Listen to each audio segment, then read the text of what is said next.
Hello, fans, and welcome to This Day in Baseball, where we're going to bring you a full radio broadcast of today's game.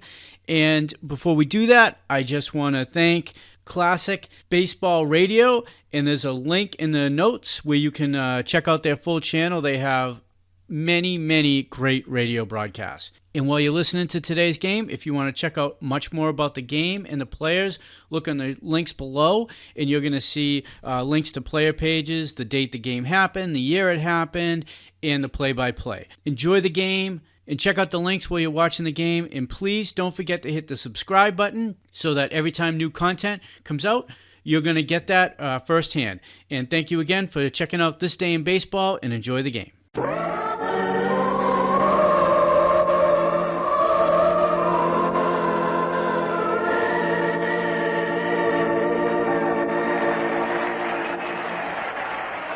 Our national anthem, and now Jim Maloney getting set to warm up for the Cincinnati Reds. The Mets won the first game of this four-game series by a score of 10-3. In that game, they had 14 hits to tie their season high for base hits.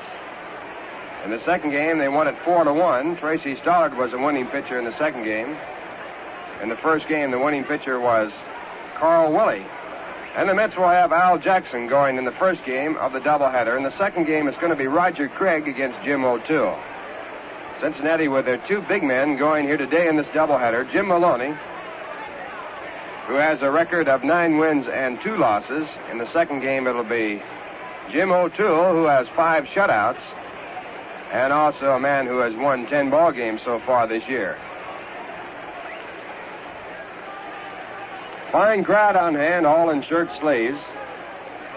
Down the left field line, the distance 328 feet. In center field, 383. In right center field, it's 360.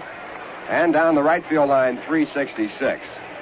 This ballpark right here, one time, used to face the other way around. Home plate was in center field, and at one time, it was completely underwater during one of the big, heavy floods. And one of the ball players rolled out over the center field wall, which stands right now about 15 feet high. Well, we're all set to go, and coming in here to bring you the play-by-play, a fellow who has broadcast many games in the major leagues, and I don't think, Bob, you ever had a nicer day to work than right here. Here's Bob Murphy. Boy, you feel good all over when you get to a ballpark for a Sunday doubleheader and you have a beautiful day like this. Charlie Neal will be leading off against Jim Maloney. Maloney, a hard-throwing right-hander, has struck out 83 men in 87 innings. First pitch of the afternoon is foul ball. Back to the screen, no play. Jim Maloney giving the Cincinnati pitching staff a tremendous lift at a time when they really needed to get a lift with Bob Perky on the sidelines and Joey J having trouble winning. Now the curve is swung and missed. Strike 2 to Charlie Neal. Maloney against New York this year has won 2 and lost none. He beat New York in the Polo Grounds to give Cincinnati a split in the 2-game series on Tuesday afternoon. 2-strike delivery outside and high. 1 ball and 2 strikes to Charlie Neal. Choo-Choo Coleman on deck, and then Ron Hunt. The Mets and the Reds are even now after 10 ball games.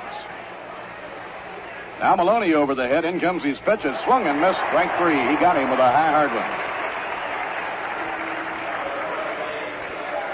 Jim Maloney figures to be one of the pitchers who can challenge Sandy Koufax and Don Drysdale for the strikeout leadership.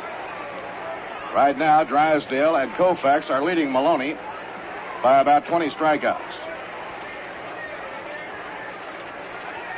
Drysdale has struck out 110. And Choo-Choo takes the pitch low, ball 1. Well, for the baseball fan, today is a real harvest day. Every major league team playing a doubleheader. Now Choo-Choo lets the fastball go. It's low, ball 2, 2-0. Choo-Choo had 2 hits and 4 trips in the game yesterday, and he helped to build a run with a good sacrifice bunt in the opening inning. Now the pitch on the way, a swing and a miss. The game yesterday won by New York 4-1. It was a picture book game in some respects. 2 of the runs scored by New York came in on home runs by Ed Kranepool and Charlie Neal. and the others were manufactured in real picture book style. Now the 2-1 delivery, hit down the left field line, a foul ball up the bat of Choo-Choo, and no play. The Mets got their last run in the 9th inning on a base hit by Jimmy Pearsall, a base hit by Choo-Choo Coleman, and then a good squeeze play with Ron Hunt squeezing the run home. Their first inning run had come on a base hit, a sacrifice, and a hit-and-run base hit.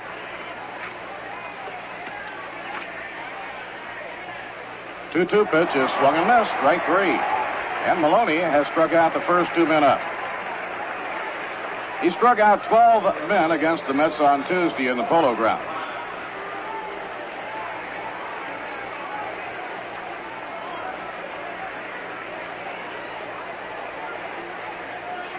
Two outs, nobody on. The hitter is Ron Hunt. Ron batting at .266.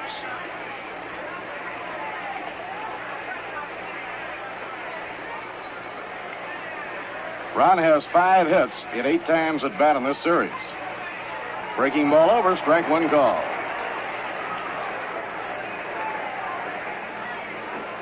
Tuesday afternoon, when Maloney started against New York, he struck out the side in the first inning. Big right-hander winds and pitches. Foul ball off to the right. No play on the count, strike 2. Don Paveletic is at first base. Pete Rose playing second. Chico Cardenas is the shortstop. Darrell Spencer playing third. Frank Robinson is in left field. Veda Pinson in center, and Tommy Harper is around at right. Johnny Edwards behind the plate, and Jim Maloney on the mound. Now the 2-strike delivery. He held up in time. It's inside and high. 1 ball and 2 strikes. Jim Maloney, only 23 years old, out of Fresno, California, has good size and tremendous pitching power.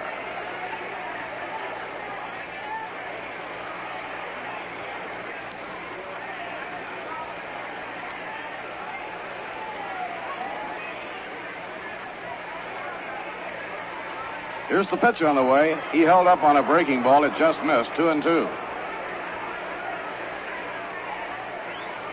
Cincinnati Reds have won 31 games this year. Jim O'Toole and Jim Maloney have combined for 20 of the 31 victories.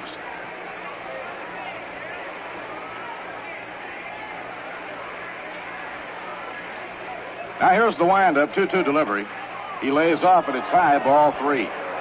The Reds came very close to having 3 20-game winners last year. Bob Perkey was 23-5. Joey Jay won 21 ball games, and Jim O'Toole just fell short.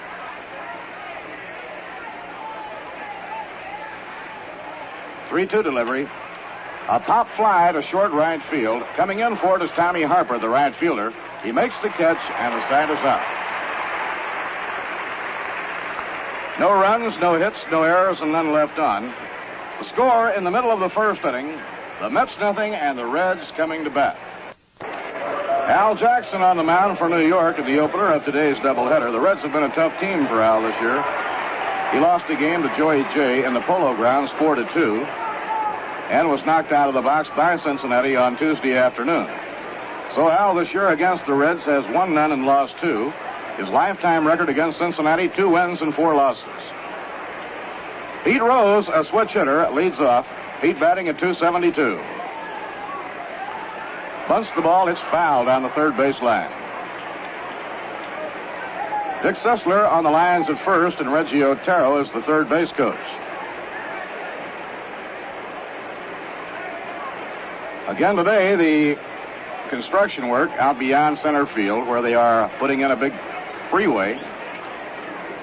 The dirt, which has been shaped for the highway, has been sprayed green to help the hitter's background. Inside at the letters, 1 ball and 1 strike to Pete Rose. Al Jackson and Carl Willie are leading the New York Mets in victories. Each has posted 5.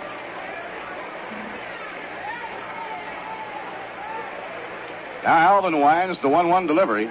Breaking ball over, a call strike. 1-2 on Pete Rose.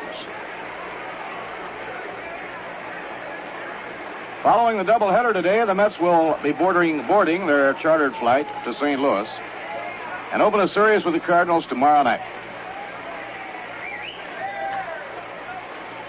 Now the 1-2 delivery. A Baltimore chop down toward shortstop, taken by Neal, thrown to first, not in time. A base hit.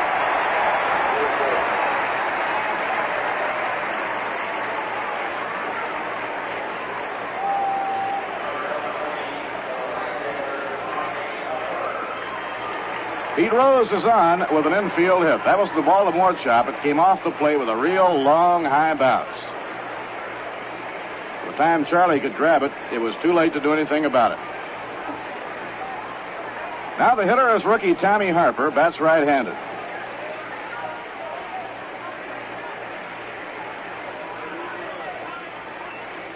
Pitch thrown by Jackson. He bunts. A beautiful bunt. It'll be hard to get him. The throw to first. He's out on a close play at first base. Charlie Neal to Tim Harkness, and they get Tommy Harper. He really laid down a good one. It goes as a sacrifice. Pete Rose moving over to second.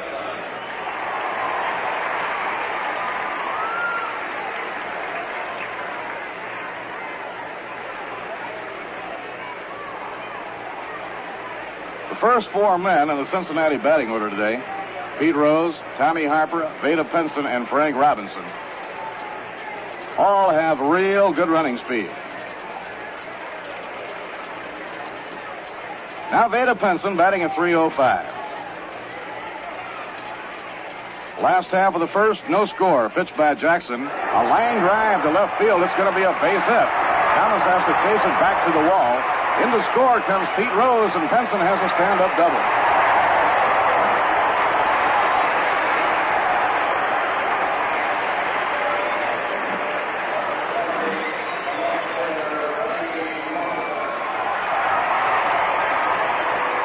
Line drive double to left field by Vada Pinson, scoring Pete Rose. Reds lead 1-0.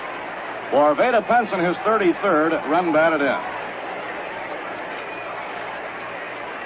Rose got on with an infield hit on a Baltimore chop that took that a high, long bounce off home plate. Harper bunted him over, and Pinson has driven him home. Now Frank Robinson is batting. Robinson has 11 homers and 45 runs batted in. Right-hand hitter, they play him to left. And he is hit by the pitch. So Al Jackson, getting off to a shaky start here in the first inning, will be trying to pitch his way out of trouble as Darrell Spencer comes on.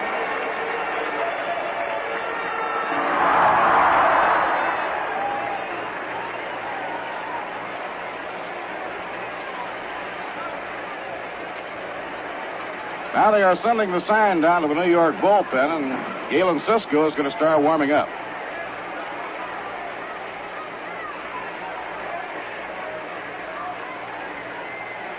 Now Jackson off the stretch. Delivers a breaking ball over for a call strike to Darrell Spencer. Darrell hitting .287. He's knocked 18 runs in.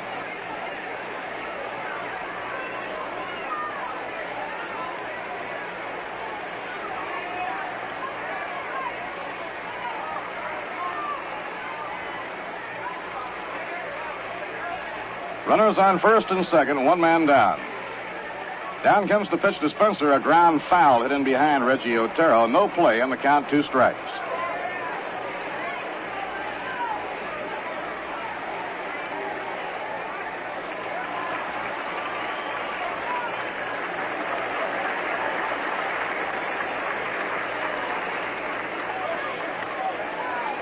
Chico Cardenas, the Cincinnati shortstop, is the on-deck batter, and then Don Paveletic, the first baseman.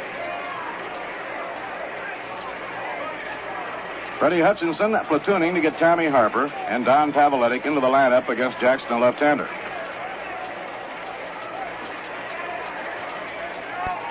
Bob Skinner and Gordy Coleman sitting this one out.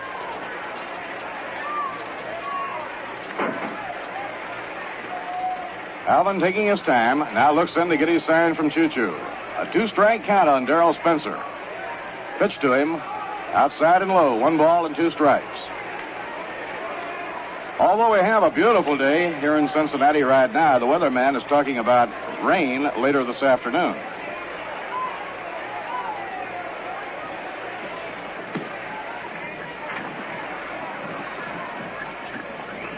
Vada Pinson leading off second. Frank Robinson leads off first.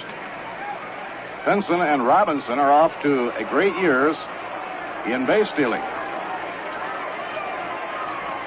Benson has stolen 18 and Robinson 19. The 1-2 pitch, swing and a miss. He struck him out.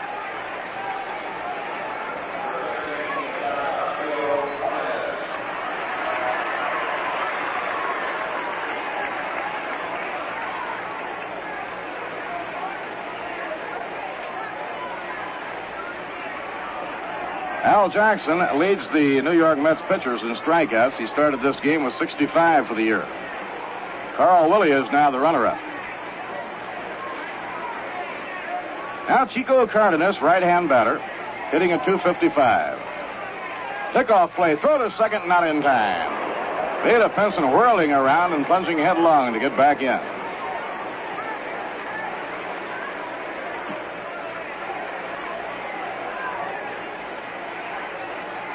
Leo Cardenas, although he has played a lot of baseball already, is only 23 years old. Now Jackson steps off the mound, chasing the runners back. Yankees got 2 in the first inning against Detroit. They lead 2-0 end of 1. Bunting against Terry. Pitch taken low, and Choo-Choo bluffs the throw down to first base.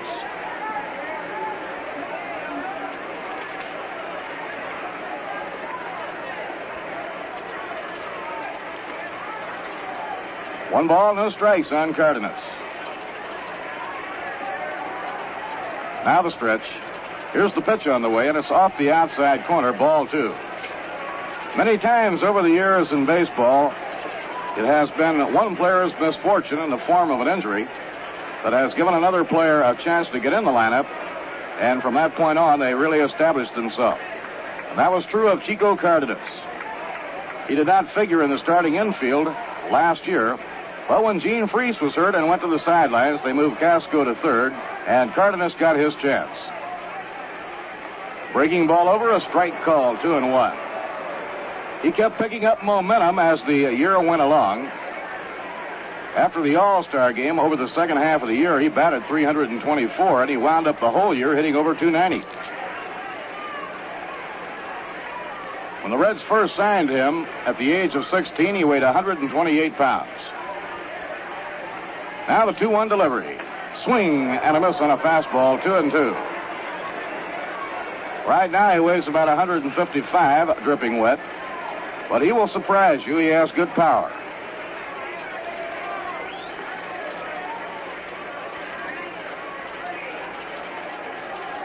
One run in, Reds leading 1-0. We're in the last half of the first inning. Benson on second, Robinson on first, 2 men down. And the count 2-2 on Cardenas. Foul ball back toward the screen, no play.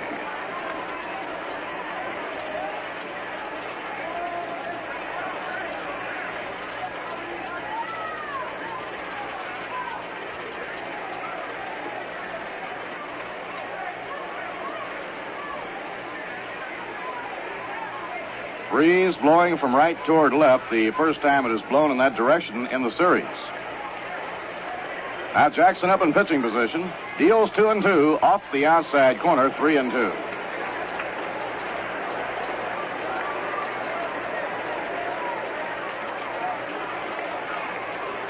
Vada Pinson and Frank Robinson will be running now on 3-2 with 2 men down.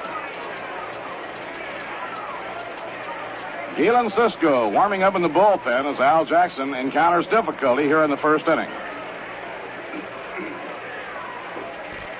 Now Jackson in pitching position. There go the runners. Here's the pitch. He struck him out swinging.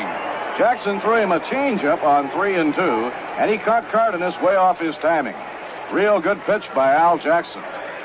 Side retired with 1 run, 2 hits, no errors, 2 left on. At the end of 1 inning, the score, the Reds 1 and the New York Mets nothing. Now let's follow the excitement here with Ralph Kiner. Duke Snyder, the first batter up, Bob. Thank you, and here we go. First pitch by Jim Maloney, a curveball for ball 1.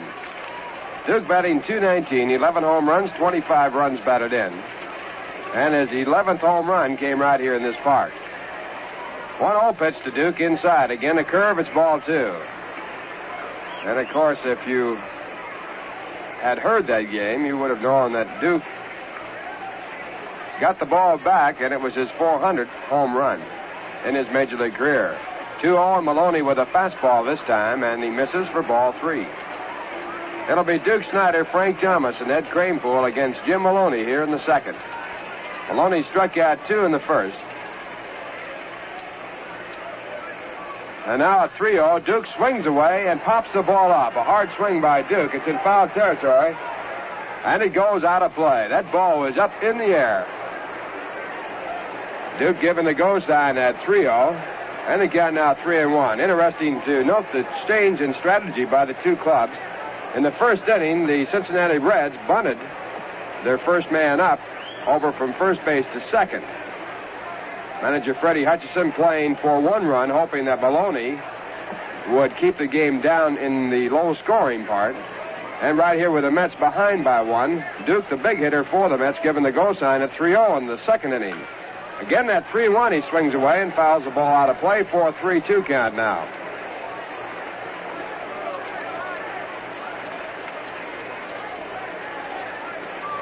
Mets trying to get runs anyway off Jim Maloney, and they figure that Maloney will not be too wild. At one time in the early stages of his career, he was fairly wild. 3-0, back in there at 3-2, and it's a foul ball again. So at 3-0, 3-1, and 3-2, Duke has fouled the ball off.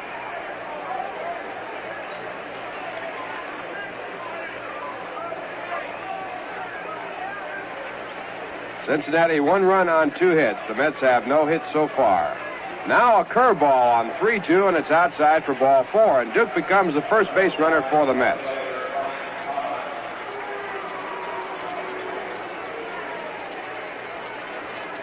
Frank Thomas coming in the batter's box. He's batting .243. 3 home runs, 15 runs batted in. No one out here in the top of the second inning. The Reds lead 1-0. Thomas right on top of the plate, and the first pitch to the right-hand batter is a curveball pulled foul, fielded by Cookie Lavagetto, strike 1. Cookie coaching in the third base coaching box, and at first base, Salahimas. For the Reds, they have Johnny Edwards catching. At first base, Don Pavletic. At second base, Pete Rose. The shortstop, Leo Cardenas. And the third baseman, Darrell Spencer. Now Jim Maloney with a 1-strike delivery. High and inside. Thomas spins out of the way. Ball 1. In the outfield for the Reds, Frank Robinson in left field. Veda Pinson deep in center field, right at the bottom of the incline. And in right field, Tommy Harper. 1 ball, 1 strike. Maloney sets, looks at first, and comes back with a high inside curveball. Ball 2. 2 balls and 1 strike. Maloney struck out 10 in 5 innings against the Mets in his last start against them. He ended up with 12 in the game, and he worked 8 innings in the ball game. The last inning pitched by Jim Owens, and Jim Owens struck out 1. Now at 2-1, the pitch to Thomas is again inside. He moves away, ball 3. Maloney one time this year struck out 16 batters in a game against the Milwaukee Braves, and he struck out 8 in a row, which ties the record. 3 balls and 1 strike. Frank Thomas batting. No one out here in the top of the second. The Mets need 1 to tie. And with Duke Snider running, the 3-1 pitch is high for ball 4. So 2 walks in a row by Jim Maloney, and the batter coming up is Ed Kranepool. Ed with his first Major League home run yesterday on the road. And it gave the Mets a 2-1 lead. They later won the game 4-1. Kranepool with 2 home runs so far in the major leagues. He has driven in 10 runs. He's batting .207.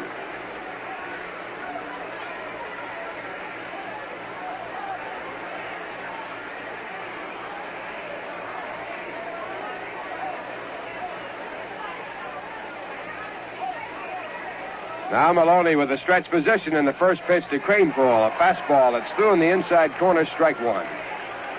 As Bob told you, Maloney is fast. He throws right off the chop, and he has a good curveball to go along.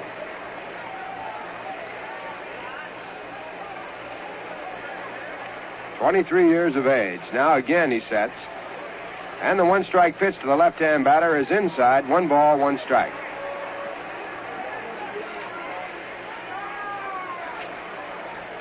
Bright sunny day, a beautiful day for baseball. First game of 2.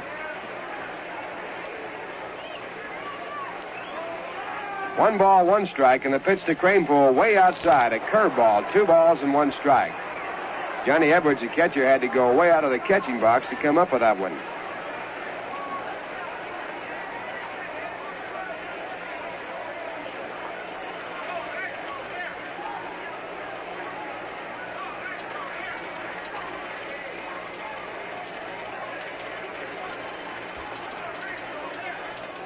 Two balls and 1 strike, and the pitch to Kranepool is fouled away. And while we wait for another ball to be put in play, we'll pause for station identification. 810 on the radio dial, WGY Schenectady. The time is 2:32.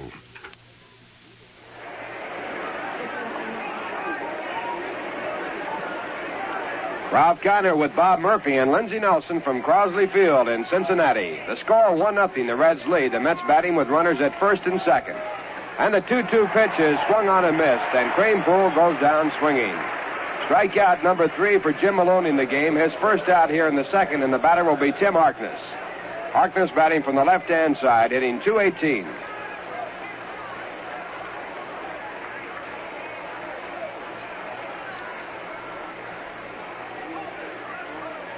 Duke Snyder at second base, Frank Thomas at first. And the first pitch to Harkness is a curve that again is way outside, ball 1. Johnny Edwards going out of the catching box to catch it and now walking out in front of home plate before returning the ball.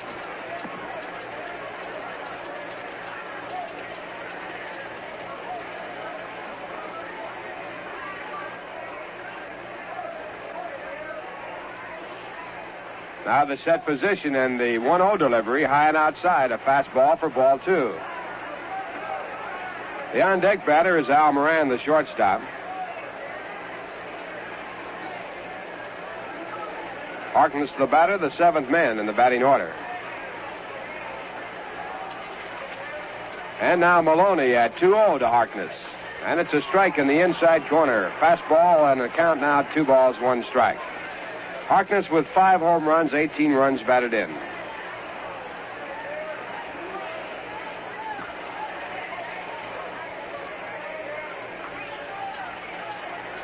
Reds 1, the Mets nothing.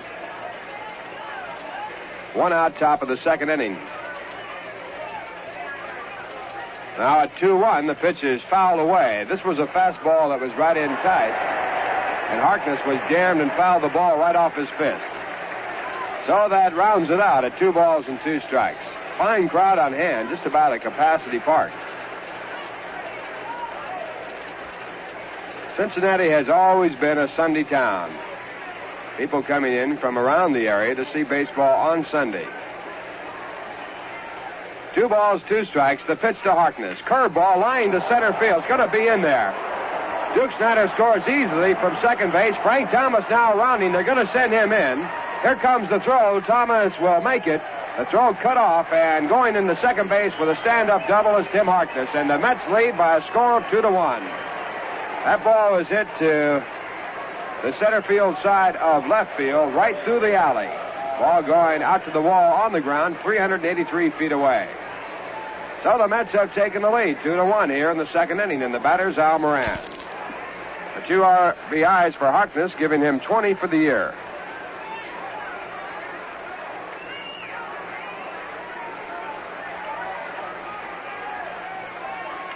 And the first pitch to Moran, a base hit over the shortstop's head. Harkness rounds at third base. He'll score. And holding at first base with a base hit is Al Moran. Mets lead it now 3-1.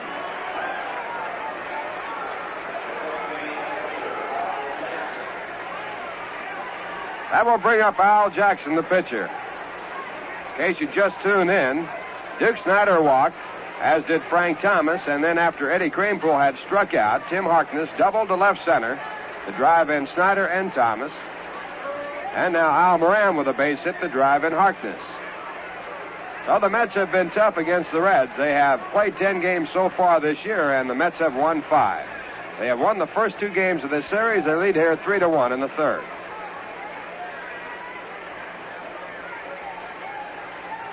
Jackson, a left-hand batter, batting at 167, and he swings at the first pitch, strike 1.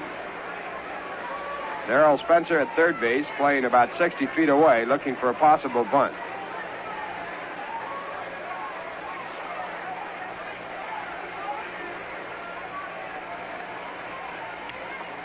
Now Maloney back to the plate, and Jackson again with a swing. It's strike 2.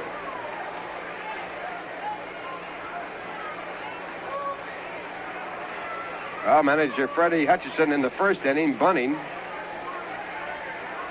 And he was hoping that Maloney could keep the Mets from scoring. He'll have to change his way of play now with the Mets on top 3-1. Here's the 2-strike pitch. A bunt attempt. It's a foul ball, and Jackson is out. He'll go down as a strikeout victim. The put out to the catcher. And that is the 4th strikeout for Jim Maloney. It brings up Charlie Neal, who struck out his first time up. Charlie batting .229.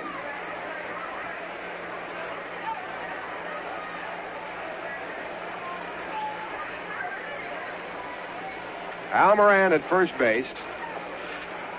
Reds with 2 out. Neal, the 7th man to bat in this inning, and he swings hard at a fastball, strike 1.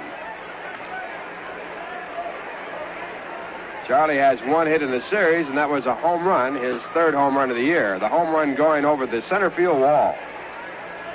It's a short fence in center field here.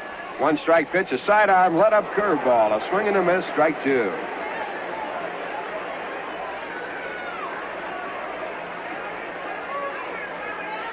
When a fellow like Maloney throws sidearm, it's bad enough, but when he throws a let-up curve off a sidearm pitch, that's pretty tough.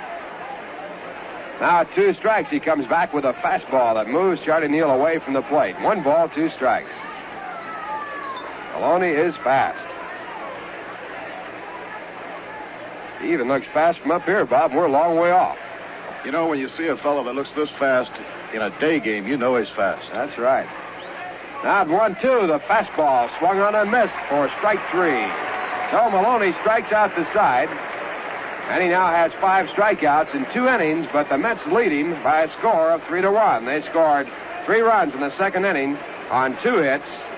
There were no errors, and 1 man was left on. And the score at the end of 1.5 innings of play, the Mets 3, the Reds 1. Well, Al Jackson out on the mound, working here in the bottom half of the second inning. He has a 2-run lead, and he'll be pitching to the 7th, 8th, and 9th batters in the batting order. It'll be Don Pavletic, Johnny Edwards, and Jim Maloney. Jackson gave up 1 run in the first inning when Pete Rose beat out a chop off the plate. He was sacrificed to second base, and he scored on a double to left field by Vada Pinson. After Pinson, Jackson put Frank Robinson on by hitting him. Then he struck out Darrell Spencer and Leo Cardenas to get out of the inning. Here's the first pitch to Pavletic, a fastball for strike 1. Pavletic batting from the right-hand side, batting .200.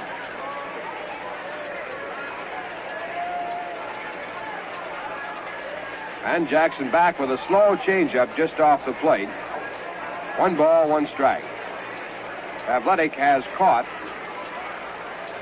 He's being used at first base, alternating with the left-hand batter, Gordy Coleman. Coleman having a real off year. Now at the 1-1 count, slow curveball is too low for ball 2.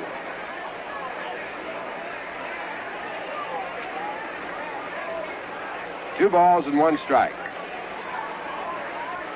Choo-Choo Coleman sending the signs out to Jackson. And the little left-hander now comes back in, and it's a fastball that's swung on for strike 2. Mets have Tim Harkness at first base.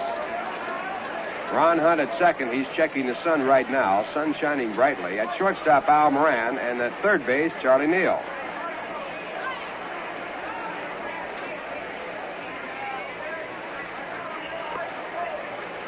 And at 2-2, Jackson misses outside. 3 balls, 2 strikes.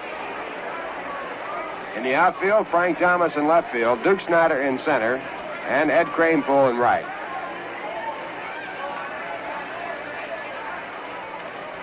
3 balls and 2 strikes, and Jackson gets a foul ball off the bat of Pavletic. The ball going right through the coaching box, and Reggie Otero had to jump high in the air to get away from it. Coaching at first base, Dick Sisler. Dick was telling about playing in the old-timers game at Philadelphia the other day when they drew over 35,000 people. Now 3-2, the pitch by Jackson. It's low for ball 4. Jackson's first walk, and the Reds now with a runner at first base and no one out, and Johnny Edwards the batter.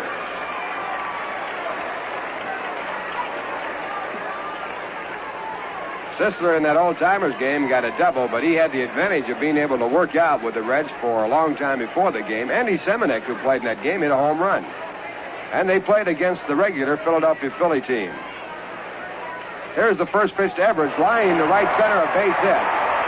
Going to second base, Pavletic. He'll go to third. Here comes a throw cut off by Ron Hunt, and now the Reds have the time run at first base with no one out. A runner at third, and the batter is Jim Maloney.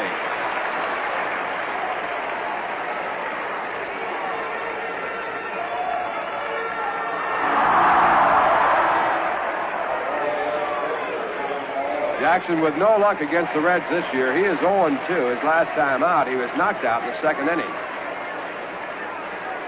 Jim Maloney, a left-hand batter, coming in. He's batting .091, 3 hits and 33 trips to the plate. Speaking of old-timers games, the Mets will be playing one on June 22nd in the Polo Grounds. There's a curveball to Maloney, a called strike.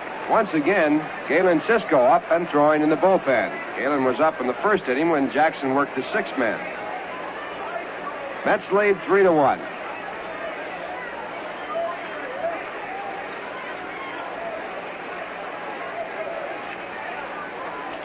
Jackson with a set position, infield looking for the double play, and the pitch is outside. A throw to third base, but Pavletic gets back in before the tag was made. Play put on by Choo-Choo Coleman. The other day, the Mets had runner picked off at first base, and the ball went on through to right field when the first baseman didn't cover properly. Now the 1-1 pitch, and there's a foul ball. It'll go out of play. Charlie Neal making a run for it, but the ball going into the lower deck here at Crosley Field. This is a 2-deck stadium.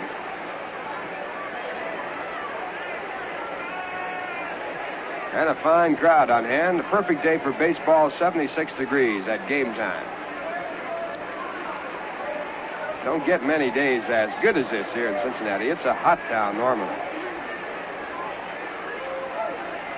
Now Jackson in 1-2, and Maloney dribbles one down to first base. Harkness looks at third, holds a runner there, and then goes to second base to Al Moran to pick up the force out. A good play by Tim Harkness, holding the runner at third.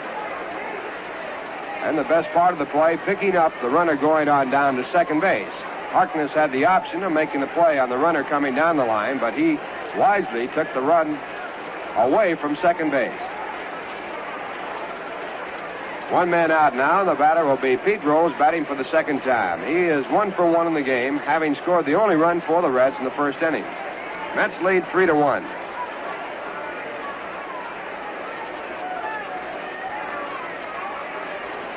Rose batting right-handed.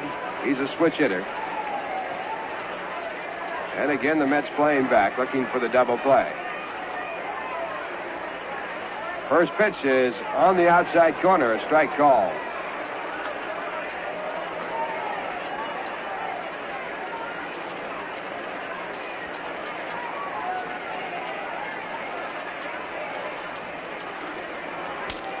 One out in the bottom half of the second inning. Reds with runners at first and third base. Al Jackson with a 1-strike count to Pete Rose. And the pitch. Hit hard, sharply on the ground. Ron Hunt, a backhand play, going to second base. A throw to first base, not in time. Scoring from third on the play, Don Pavletic. Ron Hunt made a fine play to come up with that ball. He had to backhand it as he moved over to second base. When Al Moran didn't get to the bag, Hunt had to make the play himself. He went to the bag, stepped on it, threw to first base, but missed the man, Rose, who is a fast runner by about a half a stride. Reds now cutting the lead to 1 run. The score 3-2 in favor of the Mets, and the batter is Tommy Harper.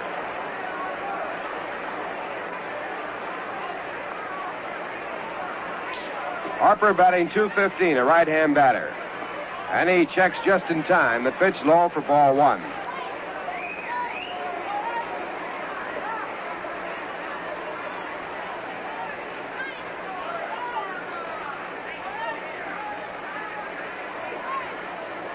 Rose at first base with a short lead. And he draws a throw there. No tag made.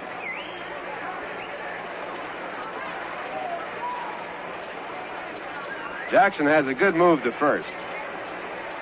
This time he comes to the plate and gets a fastball on the outside corner. Count 1 ball, 1 strike.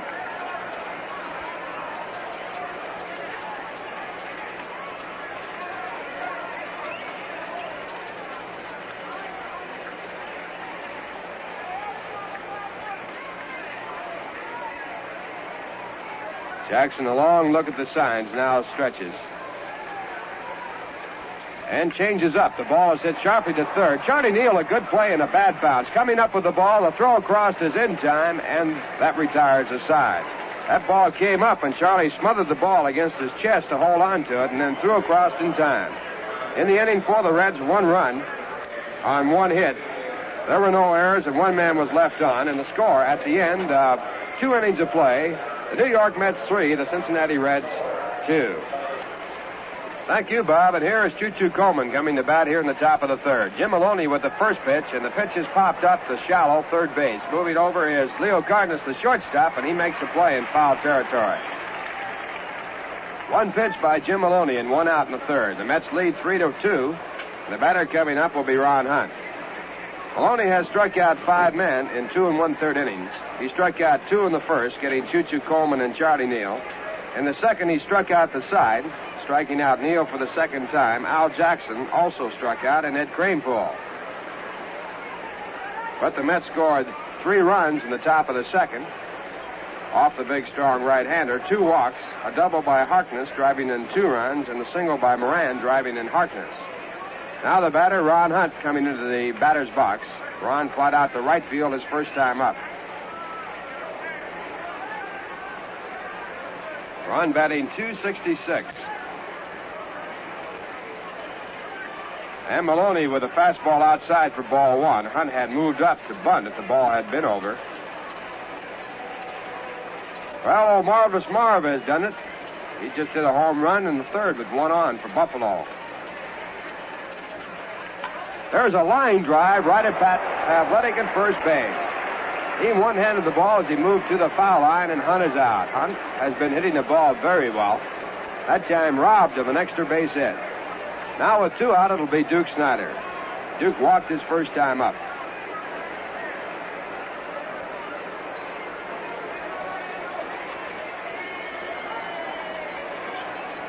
And the first pitch to the left-hand batter is low for ball 1, a fastball.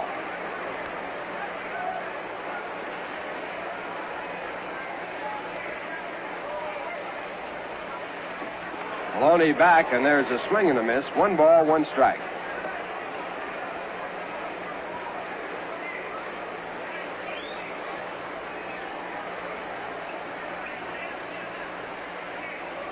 One delivery outside. 2 balls and 1 strike. Veda Pinson playing a deep center field against Duke Snider. He's right at the bottom of the incline, which would put him about 15 feet from the wall in center field. Center field very shallow in this park. There's a foul ball by the Duke. 2 balls, 2 strikes. 383 to straightaway center field.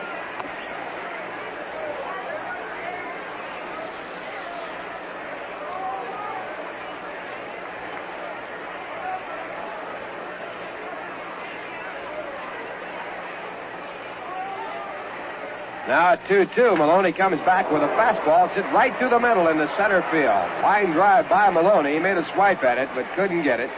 The ball went into center field. So the Duke has a base hit. That's hit number 3 off Jim Maloney, and the batter will be Frank Thomas. Frank also walked his first time up. He's batting .243.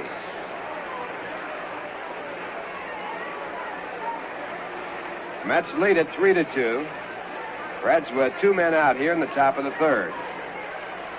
First pitch to Thomas. Hit to deep left field. Going back up in the incline is Frank Robinson. He looks. The ball is off of the screen. A home run. Frank Thomas hitting a curveball. A line shot off the screen above the wall. A home run. So the Mets now have a 5-2 lead. And for Thomas, that is his 4th home run. And it's been a long time coming for Frank.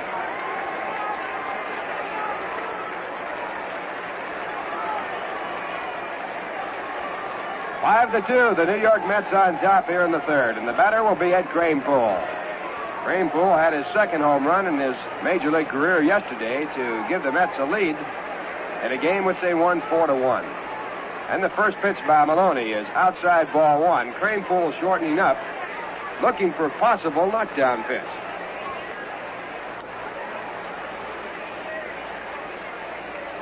Now Maloney back to the plate outside and high again, ball 2.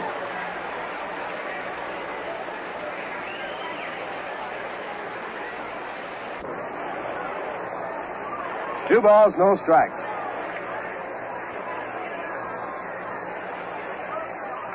And this time Kranepool goes for a high fastball, and he fouls it back on the screen.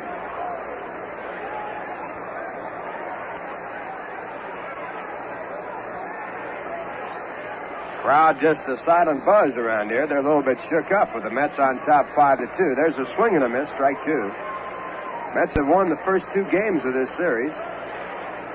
And the headlines in the paper here stating that can't be done. The Mets can't beat the Reds. 2 balls, 2 strikes.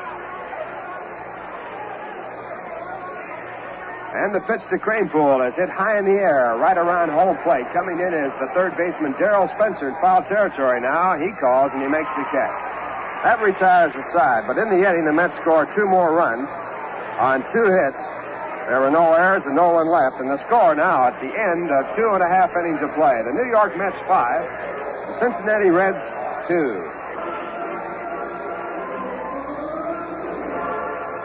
Bottom half of the 3rd inning. The Mets lead 5-2, and the first man up for the Reds will be Vada Pinson. Pinson with a double to left field to drive in 1 of the 2 runs for the Reds. He's batting .305, a left-hand batter. Al Jackson has given up 3 hits, allowed 2 runs. He has struck out 2 and walked 1 through 2 innings. And now his first pitch here in the 3rd, and it's a called strike, a curveball over for strike 1.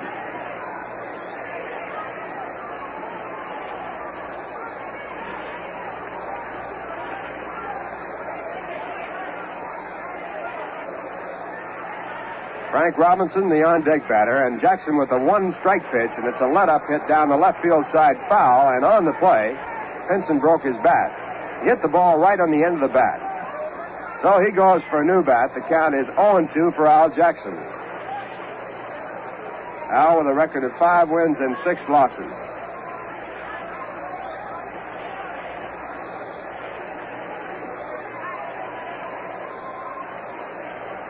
Al is 27 years of age, from Houston, Texas. Born on Christmas Day. Now time is in. Pinson with a new bat in the batter's box. And Jackson comes back to the plate. And the pitch is way outside. 1 ball, 2 strikes.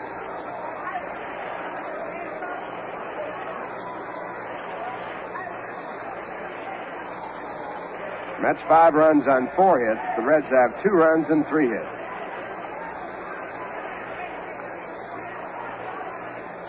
One and 2, and Jackson comes in, and the ball's hit down to second base. Ron Hunt picks it up, throws to first base for out number 1 in the bottom half of the 3rd.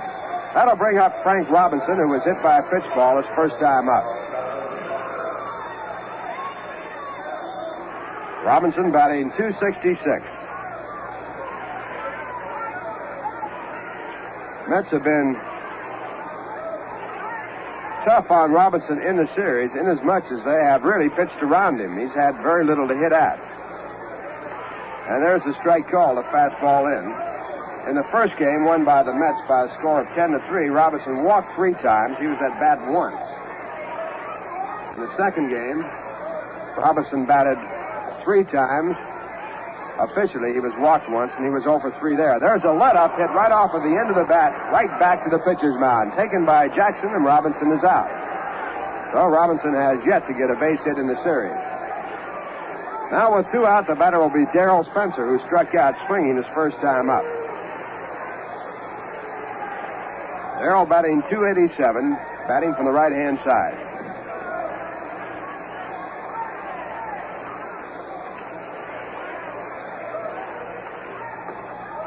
And Jackson misses with a fastball high and outside, ball 1.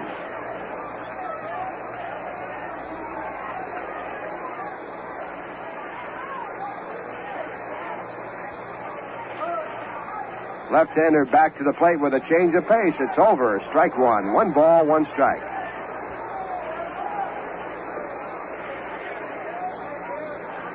Giants on top in the National League race by 1/2 game over the St. Louis Cardinals. They have won 6 straight.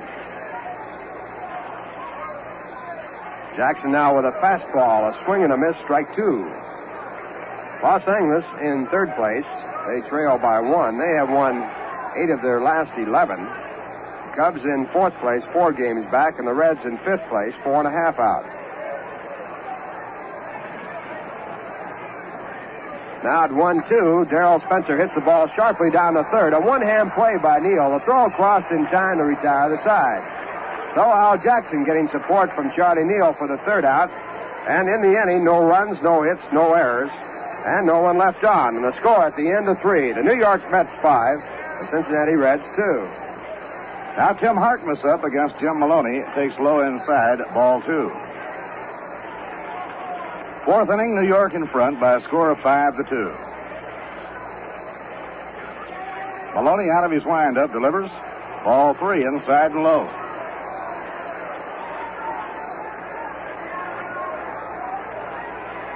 Al Moran will be up next, and then Al Jackson. Now Maloney with his 3-0 pitch. Low and inside, it's ball 4, and Harkness walks on 4 pitches. Now, before Al Moran steps in to hit against Jim Maloney, let's pause for station identification. 8:10 on the radio dial, WGY, Schenectady. The time is 3 minutes after 3. The present temperature, 72.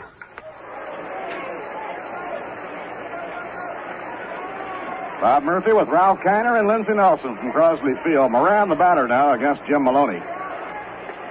Takes the fastball over, strike 1 call. Moran drove in a run in the 2nd inning with a clean single to left center field, scoring Tim Harkness. Harkness had doubled, driving both Snyder and Thomas across the plate.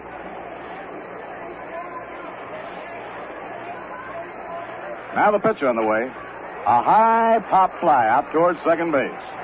Leo Carden is calling for it, and he has it, 1 man away.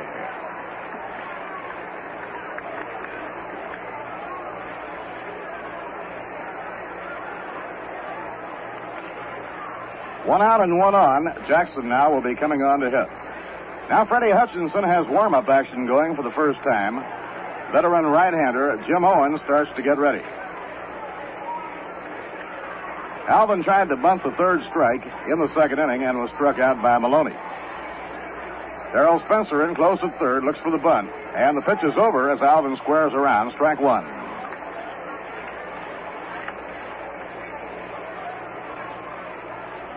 New York, 5 runs, 4 hits, no errors. Cincinnati, 2 runs, 3 hits, and no errors. First game of a Sunday doubleheader. We're in the 4th inning. Swung on and fouled back into the crowd. Jackson squared around, then tried to take a swing and cross up the defense. It's one of Casey's very favorite plays in baseball, and he drills his pitchers on it a great deal during spring training.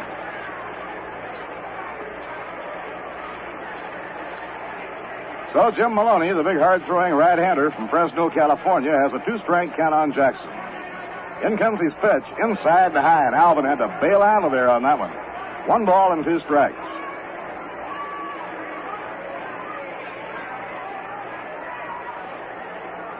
Jim Maloney, 9-2 on the year.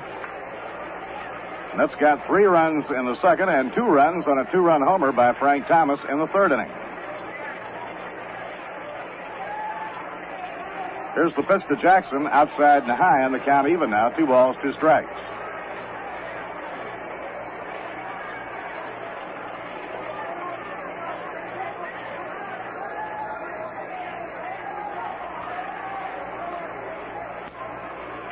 Don Paveletti at first base, holding against the runner, Tim Harkness. The ball is foul back toward the crowd. Count remains at 2-2 on Jackson. Following the doubleheader today, 3 games remain on the road trip, and then it's back home for the big Old Timers Day weekend. Tickets are on sale at the advanced sale window at the Polo Grounds, Grand Central Station, and the Long Island waiting room of the Penn Station.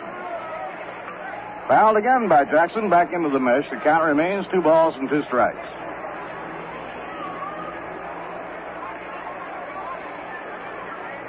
Quite a reunion coming up. Today is Father's Day, and we hope that a lot of the fathers received a ticket to the Old Timers Day game for their Father's Day present.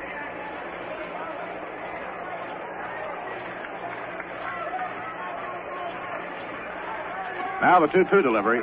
Swing and a miss. He struck him out.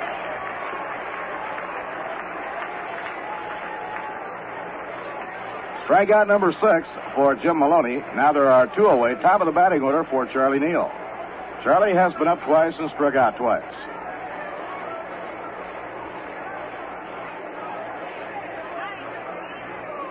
Mets have used the long ball to drive in 4 of their 5 runs. Harkness doubled to drive 2 in, and Thomas a 2-run homer. An off-speed delivery starting Neal off at its high. 1 ball and no strikes.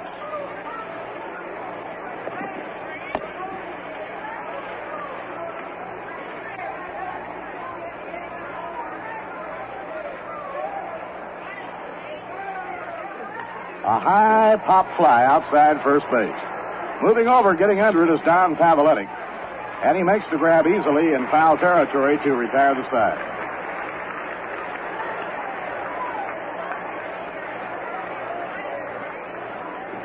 No runs, no hits, no errors, and 1 left on.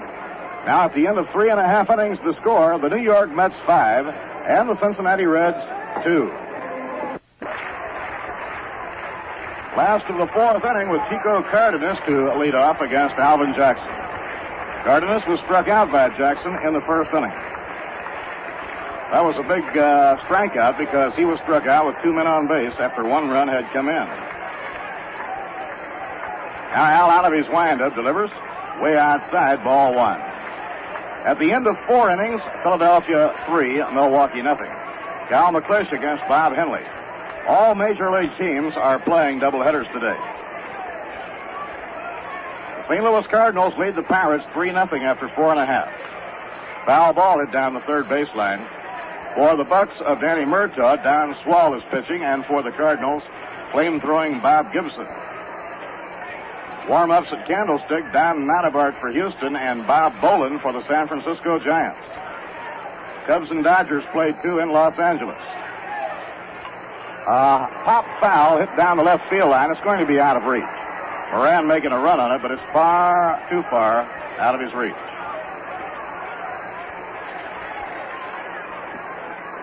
In the American League, Kansas City and the White Sox, no score at the end of an inning and a half. Dave Wickersham against Johnny Buzard. Buzard having a real good year for the White Sox. He has one of the best earned run averages in the major leagues. Mound duel going in Minnesota. Dean Chance against Jim Cott. No score. Angels nothing, Twins nothing at the end of 5.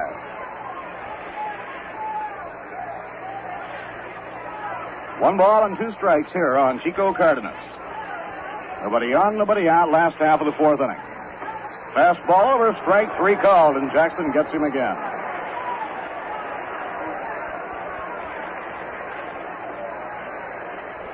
That is the 3rd strikeout in the game for Al Jackson. Tony Kubek has homered in the last of the 4th inning in New York.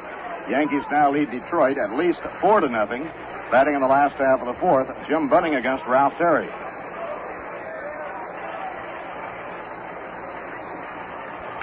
A drive in the air to left center field. It's way back there. Thomas back toward the scoreboard. Can't reach it. It's a base hit. He's playing it off the scoreboard now. And Paveletti goes into second base with a double.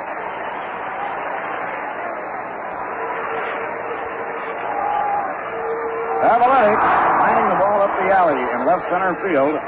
He really tagged it. It carried to the scoreboard. At Fenway Park, Ramon Mejias and Dick Stewart have homered. The Red Sox now lead the Orioles at least 5-1 in the last half of the sixth inning. Ike DeLocke started for the Orioles, relieved by Dick Hall, and Bill Bouquet is pitching for the Red Sox. Now left-hander against left-hander. Johnny Edwards up against Jackson. Pitch inside, down around the ankles. 1 ball and no strikes. The end of 5.5. Washington 2, Cleveland 1. Dave Stenhouse against Mudcat Grant.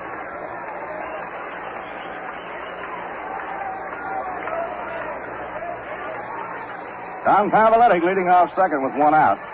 A bounced foul down the first baseline, no play. 1 ball, 1 strike.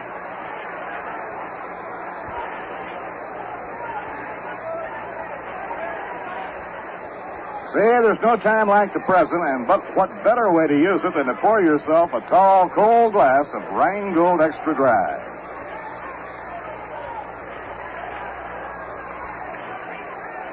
Now Jackson takes his sign from Choo Choo.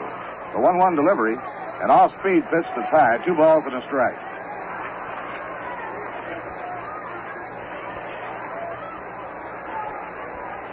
When this 8-game road trip is over, it winds up Wednesday in St. Louis. The Mets then fly home to play the Mayor's Trophy game on Thursday night against the Yankees. First New York meeting ever between the Mets and the Yankees. Proceeds going to the benefit of Sandlot Baseball in New York. A fly ball hit deep to right field. It is way back. It is up, and it is gone. A home run.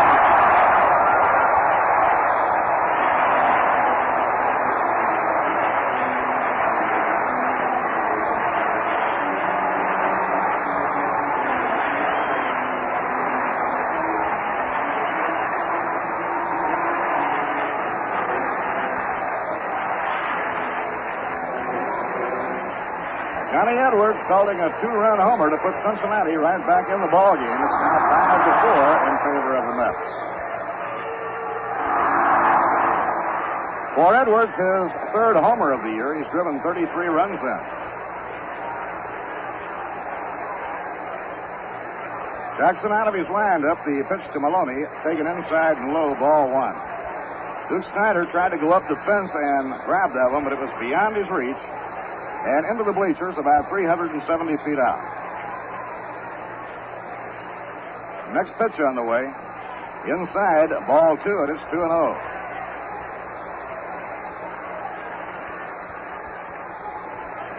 Very unusual for a left-hand hitter to hit a home run off Al Jackson.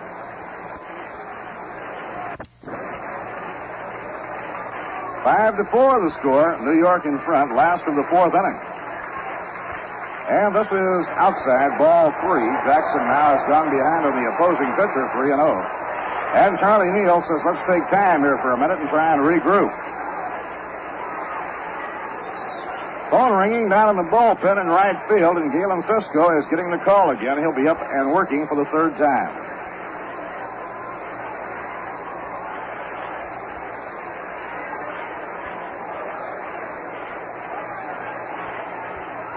Now the pitch on the way. Ball 4, and Jackson walks Maloney on 4 pitches.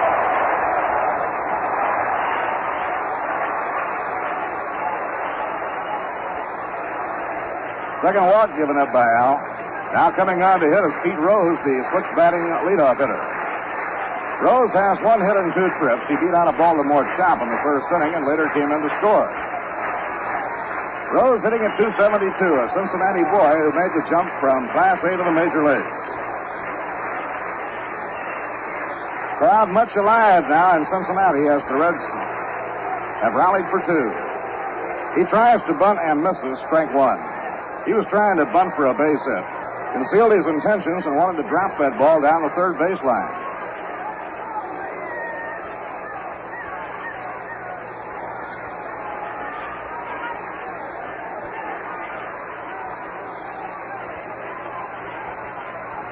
Now Maloney leading off first. In comes the pitch to Rose, inside and high. 1 ball, 1 strike. New York 5 runs on 4 hits. Cincinnati 4 runs on 5 hits.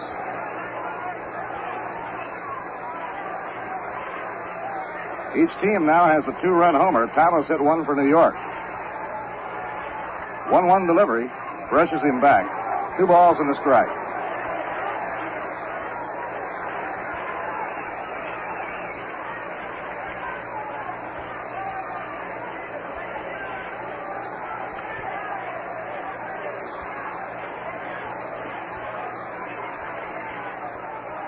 Now Jackson eyes the runner, delivers off the stretch.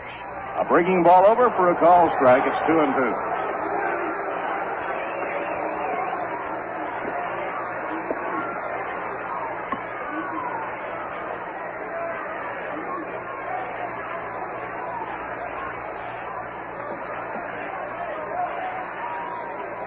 Tim Harkness holding against Maloney, the base runner. 1 man away. Pitching 2-2. A ground ball hit down to third. Neal fires the hunt. There's one. He drops the ball. Puts the tag on him to make the play stand up at second base. He may get a rhubarb on this. Mets had the double play going, but Ron Hunt dropped the ball at second base.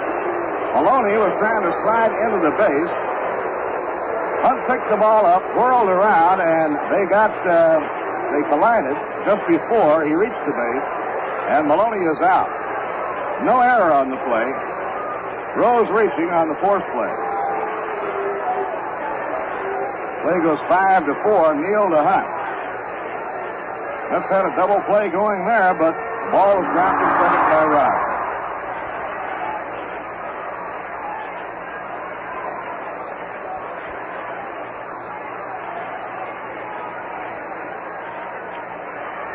Now the hitter is Tommy Harper.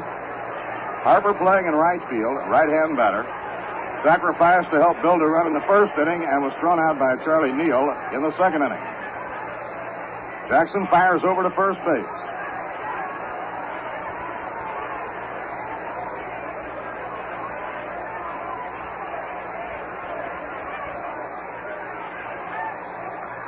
Off the outside corner as he bluffed at a bunt. 1 ball and no strikes. Here in the fourth inning, Jackson struck out Cardenas, the leadoff man. But Paveletic then doubled with a drive deep to left center. Johnny Edwards connected for a 2-run homer into the right field bleachers.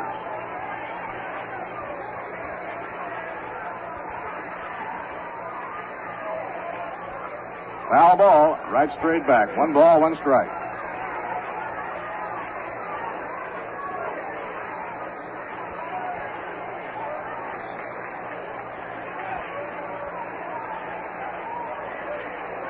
Harper hitting number 2 in the batting order. Vada Penson is on deck, and then Frank Robinson. Galen Cisco warming up for the third time.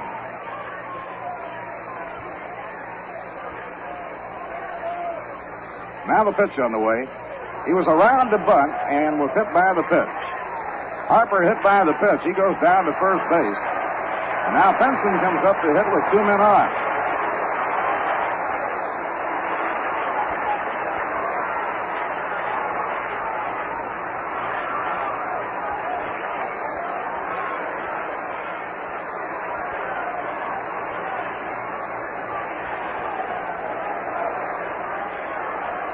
Vada Penson doubled to left field, driving home Pete Rose in the first inning. He grounded out second to first in the third inning. Vada hitting at .305 on the year. Pitch by Jackson. Ground ball fouled on the first base line. Harkness makes the grab, but it was foul. Runners moving at the crack of the bat with 2 men down. They'll have to return. Pete Rose to second and Tommy Harper to first.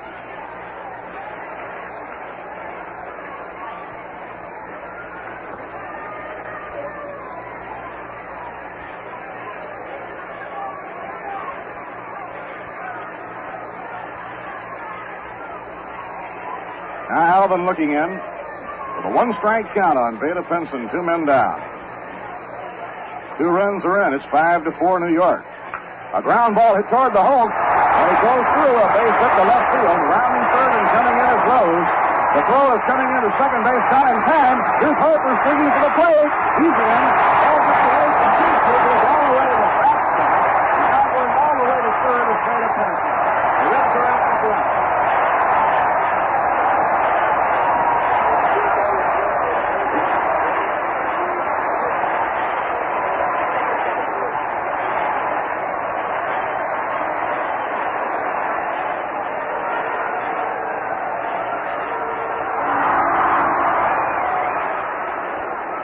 2 runs come in, and Pinson winds up on third. That was a ground ball toward the hole on the left side that wasn't hit real hard. It looked like Neal might come up with it, but Charlie couldn't reach it. It went through, and it was hit slow so that Pinson, a fast man, tied for second. They'll score a double for Veda Pinson, 2 RBIs, or rather 1 RBI, and then 1 run coming in on the throwing error.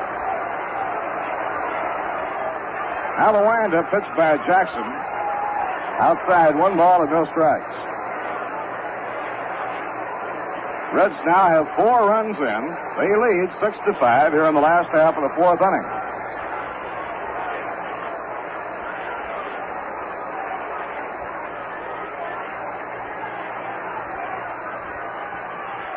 Now the pitch on the way. Down in the dirt, it's ball 2. We'll have to check the official score to see whether they give 1 or 2 RBIs on the base hit, because Harper was using that speed and the element of surprise as he tried to score, and then when they tried to get Harper at the plate, the throw was in the dirt. Went all the way to the backstop, and that let Pinson go on to third base. Now the pitch on the way. A long drive by Robinson going foul. Foul ball. He hit that one a mile.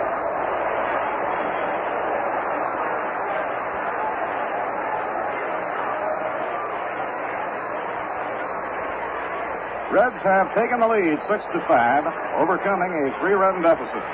They have 4 runs in off Jackson. We're in the last of the 4th inning. Frank Robinson has been hit by a pitch and bounced out pitcher to first. Right now, Pinson is on third, 2 men down. 2-1 delivery. He is in the dirt, but Choo-Choo blocks it, keeps it in front of him, and the count goes to 3-1.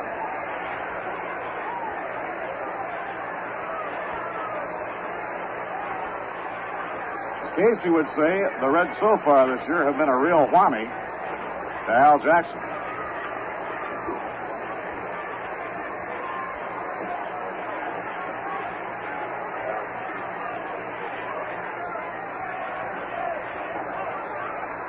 Now the 3-1 delivery. Ground ball hit towards shortstop. Moran deep in the hole is up with it. Makes the peg, and the side is out. 1 RBI to Veda Pinson on the ground double to left field. The second run scores on the throw to second. And the error was charged to Choo-Choo Coleman when the ball got through Choo-Choo to let Pinson go on to third. And so it's a 4-run inning for Cincinnati. There were 3 hits, 1 error charged to Coleman, and 1 man left on. So at the end of 4, it's now Cincinnati 6 and the New York Mets 5. And we've got now Choo-Choo Coleman is up against Jim Maloney, and the breaking ball is taken high, 1 ball and no strikes.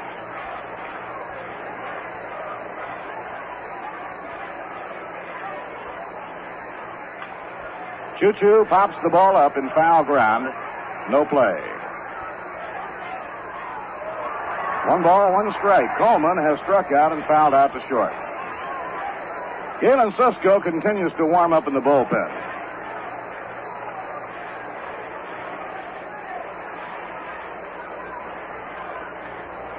Now the 1-1 delivery, and it's a fly ball hit to left field. Moving in is Frank Robinson. He just saunters in for this one, takes it easily for the out. 1 away and nobody on in the top of the 5th inning. Kind of an unusual play on the ground double by Pinson that sent 2 runs across the plate. Ball wasn't hit hard at all. As a matter of fact, because it was hit slow, he was able to get a double out of it.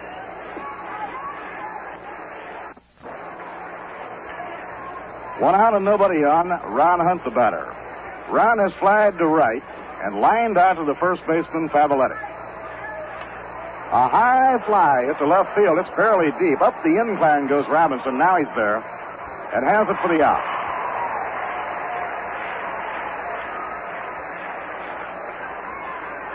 Two down, nobody on in the 5th inning. On to hit will be Duke Snyder.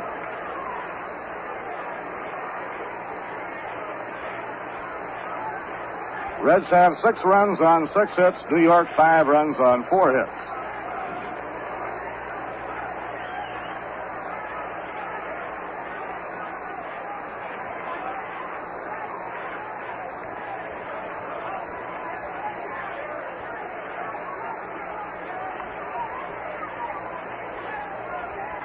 Now the pitch on the way. Duke takes it on the outside corner for a strike. 1 ball, 1 strike.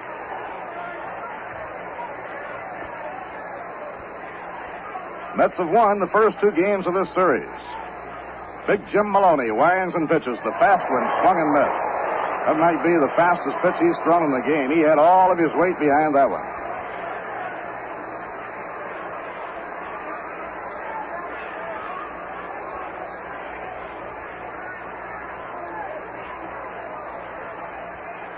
Pitching 1 and 2. And the curve is over. Strike 3 called. And the side is out. That is the 7th strikeout for Jim Maloney in 5 innings. No runs, no hits, no errors, and none left on. Mets out in order. And now we've come halfway at the end of 4.5 innings to score. Cincinnati 6 and New York 5. Galen Susko has come in now to take over the pitching for the New York Mets. Alvin Jackson finding Cincinnati a tough club to handle once again. Alvin leaving the game after 4 innings. He gave up 6 runs, 6 hits. He walked 2 and struck out 3.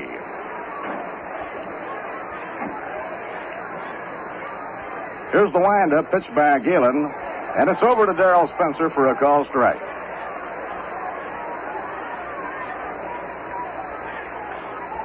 Real freewheeling game going here in the opener of the doubleheader. Low and outside, 1 ball, 1 strike. Darrell Spencer, hitting at .287, has been struck out and grounded out third to first. Ground ball to shortstop. Moran to his glove side, digs it out of the dirt, throws on to first, 1 down. Right here, let's take time to pause for station identification.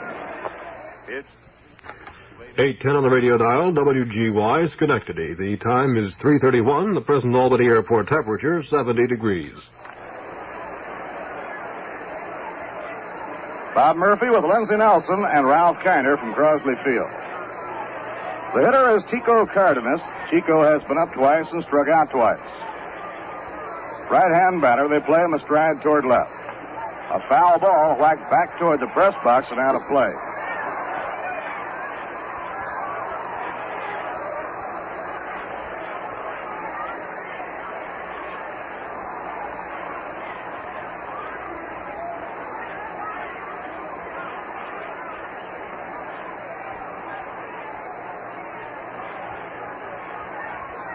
Now Galen winding delivers. Curve that hangs a little too high. 1 ball, 1 strike. Cincinnati had the first lead in the game, 1-0 in the first inning. The Mets then got 3 in the second and 2 in the third inning. Reds got 1 in the second. It was 5-2 at the end of 3 in favor of New York. Bounced off the plate toward short, taken on a hop. The hurried throw by Al Moran. In time, he got him by a running stride. 2 outs and nobody on. Now the hitter will be Don Paveletti. It was Paveletti in the last inning who started the uprising for the Reds when he doubled to left center field. Johnny Edwards then hit a 2-run homer. That made it 5-4. Maloney drew a walk. He was forced at second on a ground ball hit by Pete Rose. Ball was dropped at second by Hunt, but he recovered in time to get the force play. Then Harper was hit by a pitch. Then Veda Penson hit a slow ground double into left field. Outside and low. On the double by Veda Penson, Pete Rose came in to score. Tommy Harper came around to score. 1 RBI for Penson on the play. Taken low, ball 2, 2-0. And an error was charged to Choo-Choo when the throw to the plate trying for Harper got through and went to the backstop.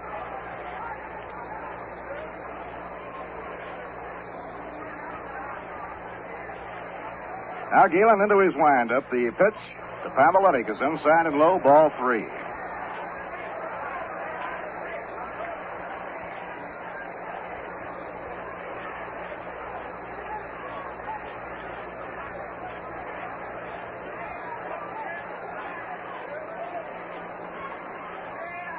Pitching 3-0. Low, ball 4, and he walks on 4 pitches. Paveletti has now been on base 3 times in a row, and that'll bring up Johnny Edwards. After Johnny hit the 2-run homer to make it 5-4 in the last inning, the organist here at Crosley Field, as he rounded the bases, was playing "Oh Johnny."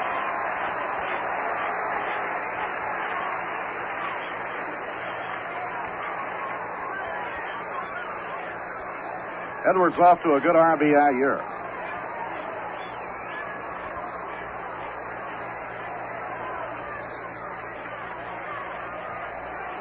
Now Galen Cisco off the stretch. Ground ball hit hard towards second, knocked down by Hutt. He stays with it, throws to first in time, and the side is out. Ball was hit hard, and Ron got in front of it. Had plenty of time to scramble and throw him out. No runs, no hits, no errors, and one left on. 5 innings complete now, and the score, the Cincinnati Reds 6 and the New York Mets 5. Right now in Cincinnati, we'll be going along to the 6th inning, a 6-5 ball game with the Reds in front by 1 after coming from behind. And as we get set to go along to inning number 6, all set to paint the word picture for you, Lindsey Nelson.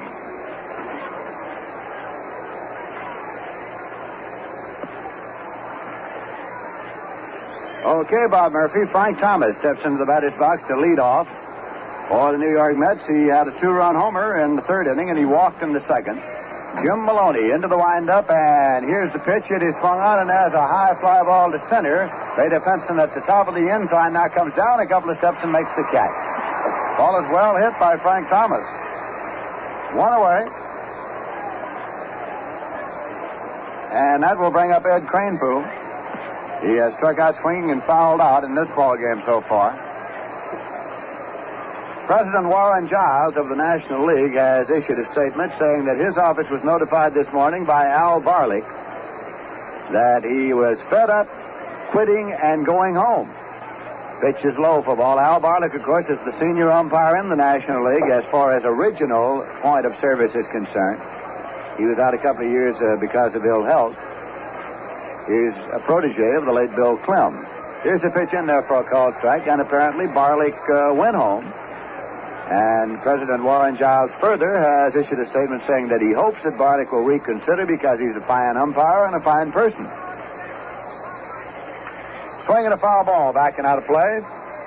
2-strike count. It's 1-2.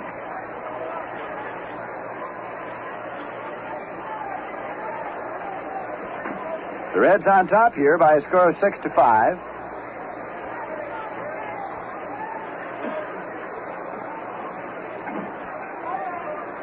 And again, Maloney's into the windup. The pitch is swung on and fouled off. 1 ball and 2 strikes.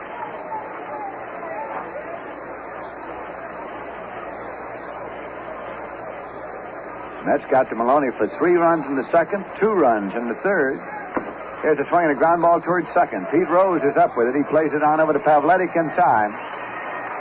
2 away, nobody on base, and Tim Harkness coming up. Tim doubled to drive in 2 runs in the 2nd inning, and he walked in the 4th.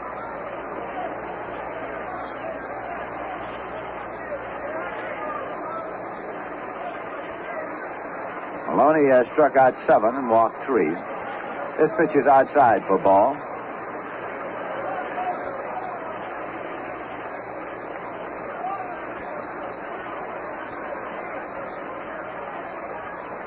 That pitch is in there for a call strike.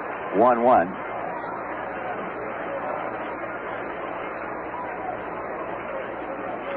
A warm, sunny summer's day at Crosley Field in Cincinnati, Ohio. And that pitch is inside for a ball. It's 2-1.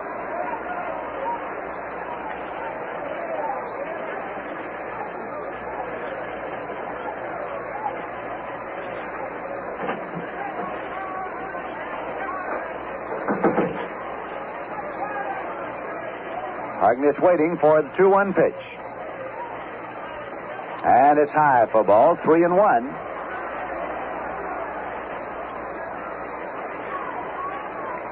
New York Mets took the first 2 games of this series, of course, Friday night and again yesterday afternoon. That pitch is low, and Harkness has drawn a walk.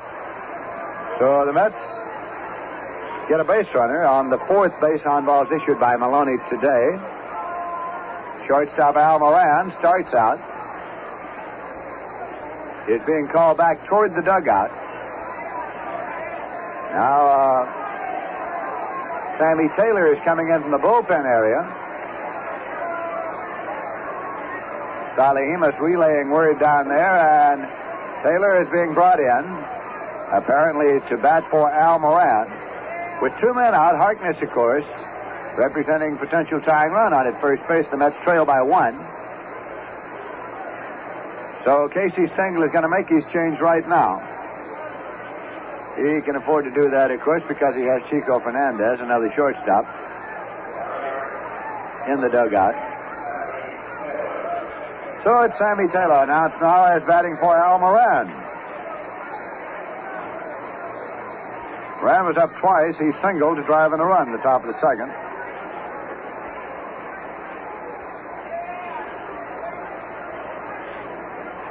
The end of 6.5 innings in the National League. The Phillies lead the Milwaukee Braves 3-1.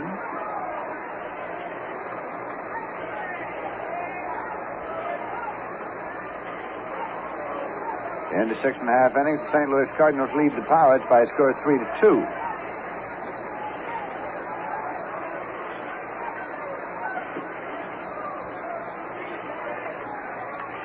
Here's a pitch to Taylor, swung on as a fly ball to center. Vada Pinson comes on. He has it lined up, and Pinson makes the catch. So Taylor flies out to Pinson, and in the top of the 6th, the Mets got no runs on no hits, no errors, and 1 left. The end of 5.5 innings of play. It's Cincinnati Reds 6 and the New York Mets 5. Well, of course, there's much talk around the ballpark about the announcement that Al Barlick notified the National League office that he was going to quit and go home, and apparently he did because he is not working the ball game today. Here in Cincinnati, the umpires and ball players stay at the same hotel. That's a little unusual. And last night, Barlick had a discussion or two with the ball player or two, and a discussion with the sports writer. And then this morning, just notified the National League office that he was all fed up and was going home. Mr. Warren Giles said he hopes that Barlick will reconsider. Here's a pitch to Jim Maloney, and it's high for ball 1. Bottom half of the 6th inning.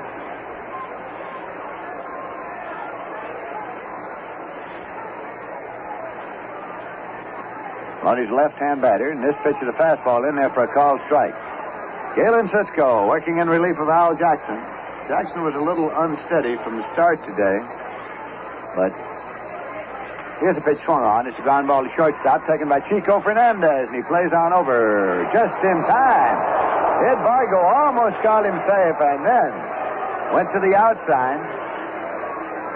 Chico Fernandez is in there in place of Moran, of course, who was removed for pinch hitter.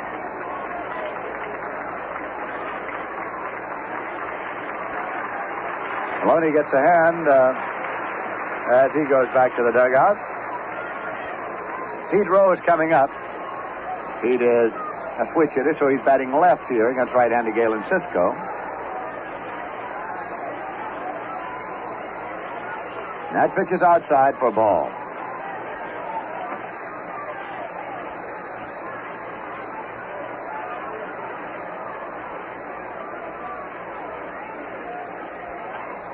This pitch is inside. It's 2-0 to Pete Rose. 1 man out, nobody on base for the Reds. Galen Cisco out there on the mound for the Mets, of course, is a native of Ohio. He was born in St. Mary's, Ohio. Played football at Ohio State University. Here's the pitch inside. 3 balls, no strikes to Pete Rose. At the conclusion of today's doubleheader, the Mets will be flying on to St. Louis to play the Cardinals tomorrow night, and Tuesday night, and Wednesday afternoon. This pitch is low, and it's ball 4. Young Pete Rose, 21 years of age, is a hustler. When he draws a walk, as he did just now, he gets rid of that bat and then flies down to first. Tommy Harper coming up.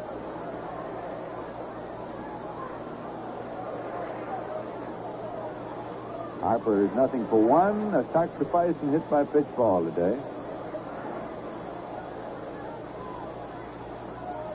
Swing and a miss. Strike 1.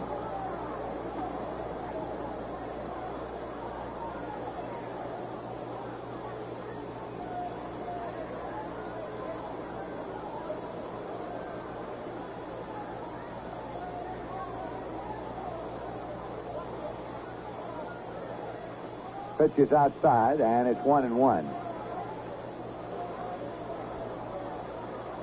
The Reds have 6 runs on 6 hits and no errors. The Mets have 5 runs on 4 hits and 1 error. Galen Cisco looking in to get a side from Choo-Choo Coleman. That's it. He's up and set. Rose takes his lead at first base, and the pitch. Tries to bunt it. It's a strike. 1-2.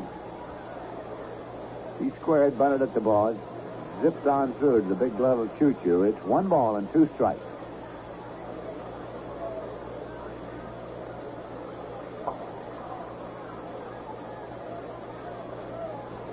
Tim Harkness is holding against the runner at first base. As Cisco checks him. That pitch is outside. It's 2-2.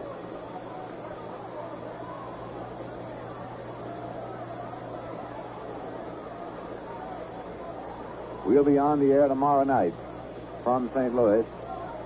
It'll be radio only, and we'll be on at 8:55 p.m. New York time. Swing and a ground ball foul down past third.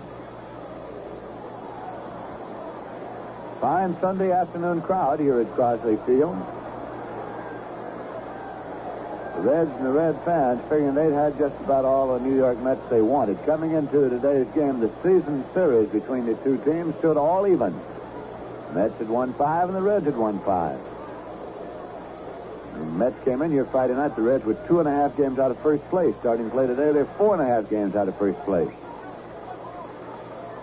Fastball fired tight, and it's a full count of 3-2 to Harper. So let's see if manager Fred Hutchinson is sending Rose on 3-2 with 1 man out with a 1-run lead here in the bottom half of the 6th inning.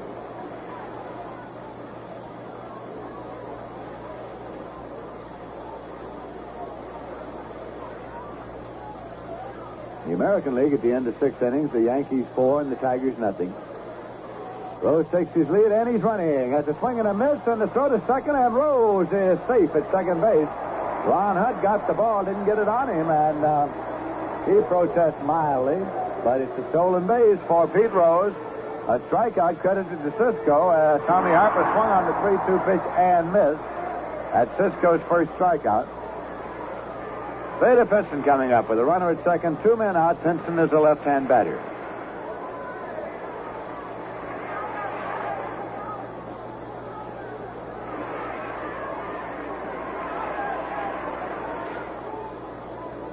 Cisco is up and set. Rose takes his lead. Here's a pitch swung on. Has a fly ball deep to center field. Cranepool is back, and so is Snyder, and Cranepool can't get it. It is off the wall. 1 run is scored. Pinson's on the way to third, and he is holding up at third base. As a throw over to third, Charlie Neal takes it, but Pinson is back safely. So it's another run in for the Cincinnati Reds. They lead by a score of 7-5. That ball is hit deep to right center. Duke Snyder drifting over. And Cranepool got to the wall and tried to climb the wire fence out there. Did manage to get a glove up there, but the ball is off the wall and goes as a triple for Veda Pinson, and a run batted in. That'll bring up Frank Robinson. 2 men out and the runner at third.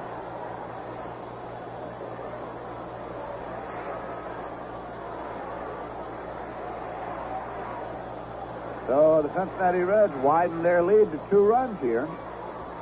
Cisco works for the windup. Pitch to Robinson is low for ball 1. Robbie's been hit by a pitch ball and grounded out twice.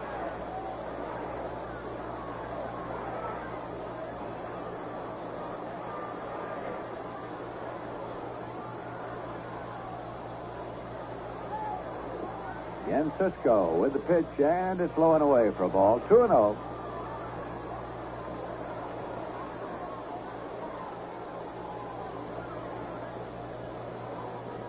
Reds 7, the Mets 5.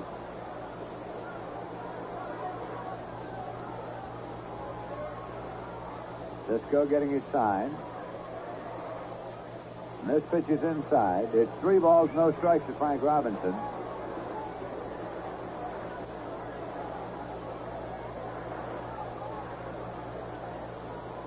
At the end of 7 innings, the Cardinals lead the Pirates 3-2, and at the end of 7, the Phillies lead the Milwaukee Braves 3-1. At the end of 3 innings, no score. Houston Colt 45 nothing, the Giants nothing. Here's a swing and a foul ball. Robbie swinging on 3-0. Fouled it back onto the screen. It's 3-1. Darrell Spencer is on deck for the Cincinnati Reds.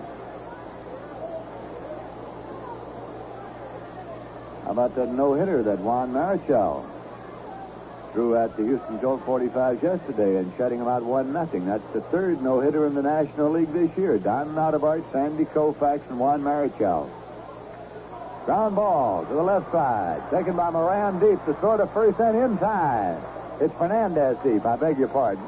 Chico Fernandez making the play, and in the bottom of the sixth, Cincinnati Reds got 1 run on 1 hit. There were no Met errors and 1 Red left, and at the end of 6, it's the Reds 7, the Mets 5. We'll be going to the top half of the 7th. Frank Robinson taking his time, getting rid of his helmet and getting his cloth cap before going to his position in left field. The Chicago Cubs are at Los Angeles this afternoon. That'll be a later start. A group of Air Force reservists from the New York, New Jersey area, from the 514th, who are in camp near here, are parading through the stands with a Met banner now. They are Met fans, and it's 514th TC wing. Go, go, Mets. The reception they're getting from the Cincinnati fans is a little mixed because it's a huge banner. I'd say about 1 bed sheet in width. Some supply sergeant better check things out pretty closely. They drove about 50 miles to get here. They say they're Met fans all the way. And so they're parading through the stands with the banner. The Cincinnati fans don't exactly know about this parading through the stands with banners. We're going to the top half of the 7th. And Cliff Cook is coming up to bat for Galen Cisco. Here's a pitch swung on and foul back and out of play.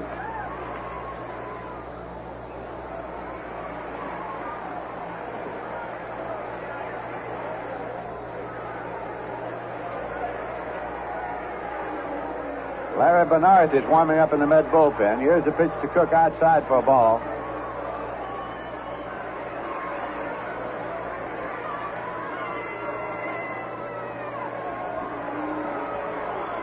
And a 1-1 pitch. It's a fastball, a little tight. And umpire Lee Wire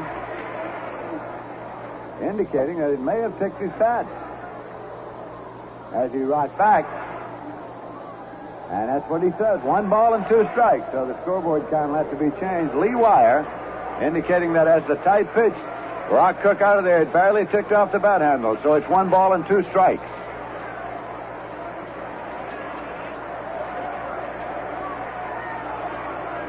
Maloney's pitch is fired outside. It's 2-2.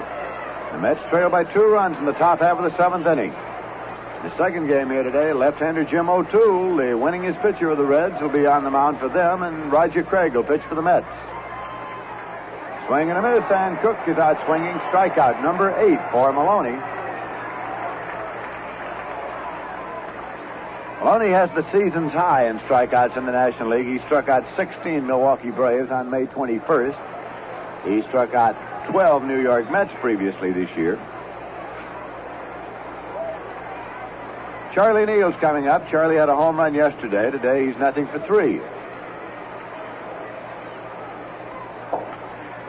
Foul ball coming back. Edwards looking for a play. Doesn't have one as the ball hit right in the corner of the dugout.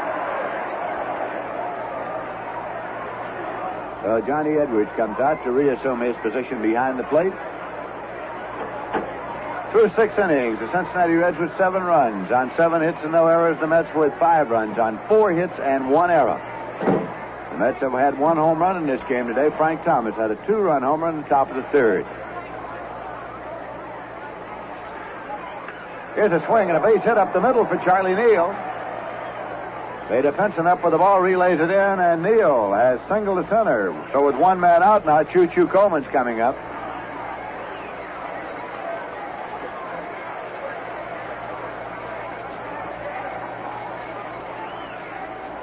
Choo-Choo Coleman, a left-hand batter.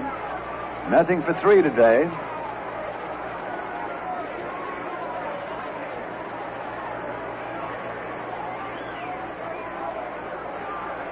Neal takes his lead. Maloney's pitch. Lets up a little, and it's high for ball 1. The end of 8.5 innings of play in the American League. The Los Angeles Angels 2, the Minnesota Twins 2. At the end of 8 innings of play, the New York Yankees 4, the Detroit Tigers nothing. At the end of 8, the Cleveland Indians 2, the Washington Senators 2. Here's a swing and a foul ball backing out of play. And at the end of 5.5, the Kansas City A's nothing, Chicago White Sox nothing. At the end of 3 full innings, it's the Houston Colt 45s nothing, the San Francisco Giants nothing.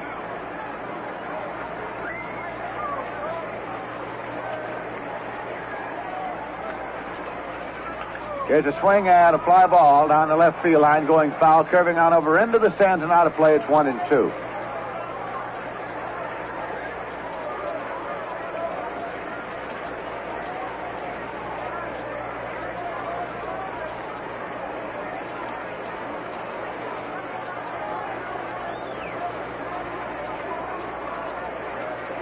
Choo-Choo is in and waiting. It's a breaking ball outside.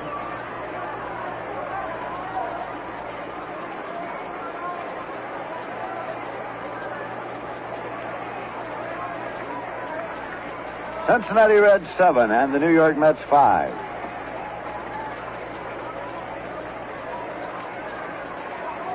Jim Maloney is taking a moment here.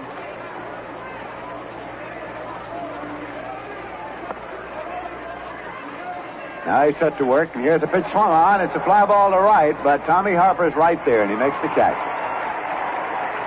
Charlie Neal halfway on the fly ball to right, goes back to the bag at first, and that will bring up Ron Hunt. Ron is nothing for 3 in this game. Mets got 2 hits in the second and 2 in the third, and that's been and 1 here in the 7th, and that's been it. Harkness doubled and Moran singled in the second. Snyder singled and Thomas homered in the third. Neal singled here in the 7th. Maloney checks. Here's the pitch to Hunt. Swung on. That's a ground ball towards second. Pedro is up with it. Plays for the fourth over to Cardenas, and that's all. So in the top of the 7th, the Mets got no runs on 1 hit, no errors, and 1 left. And at the end of 6.5 innings of play, it's Cincinnati Reds 7 and the New York Mets 5. We'll be going to the bottom of the 7th, but before we do, we pause for station identification. This is WGY 810 on the dial, Schenectady. The time is 4 p.m. The present temperature, 70 degrees.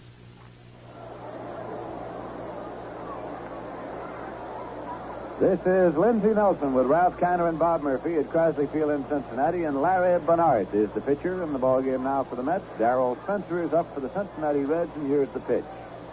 In there for a called strike.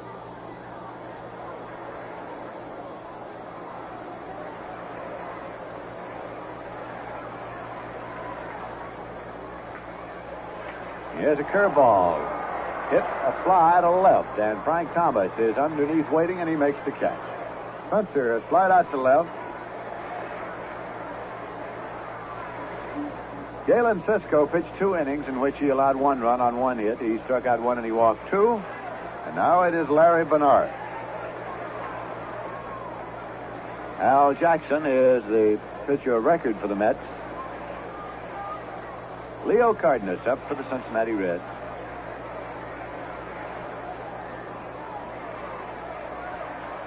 And that pitch is in there for a called strike. Cardenas.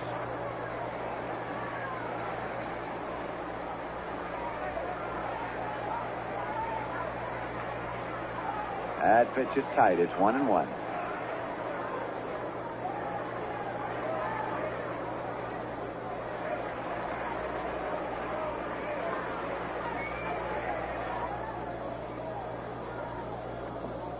Norris looking in, has his sign into the windup, and the pitch swung on. Full foul on the ground, down past Reggie Otero, the coach at third.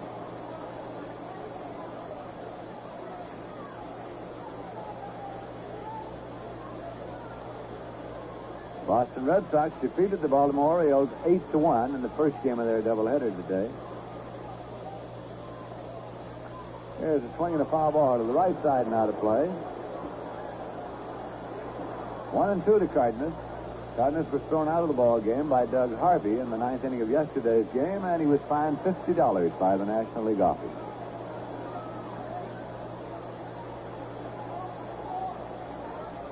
1-2 pitch. Swung on, a ground ball right back to the mound. Gloved by Bernard, throws on to Harkness in time, and they're 2 away. Pitcher to first. Don Pavletic coming up. Pavletic has walked, doubled, and walked. The Mets led in this ballgame at one time by a score of 5-2, but then the Cincinnati Reds had a big 4-run 4th inning. And added another one in the 6th and lead by a score of 7-5. Pitcher's in there for a called strike to Pavletic. Against the right-hander, Gordon Coleman will probably be playing first base for the Reds in the second game. That's a let-up, swung on. It's a fly ball to left. Frank Thomas coming on, and he makes the catch for the out. So Benares gets the Reds out in order in the bottom of the 7th with no runs on no hits, no errors, and none left. And at the end of 7 full innings, it's the Reds 7 and the Mets 5. Innings. Now right here, the first pitch to Duke Snyder is popped up high in the air. The third baseman, Darrell Spencer, in foul territory, and he makes the catch. Duke Snyder leading off in the 8th inning out, and now coming up is Frank Thomas. On the mound for the Cincinnati Reds, Jim Maloney. Jim has given up 5 runs. He has allowed 5 hits, struck out 8, and he has walked 4. Thomas with a 2-run home run, the only hit off Maloney out of the ballpark in the game by the New York Mets. The home run by Frank was his 4th of the year.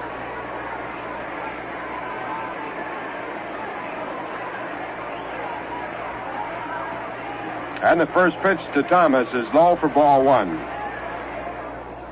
Boston leading Baltimore 5-1 after 7.5 innings. Now Maloney back to the plate, ball 2. And Cleveland and Washington tied up after 7.5 innings, 2-2.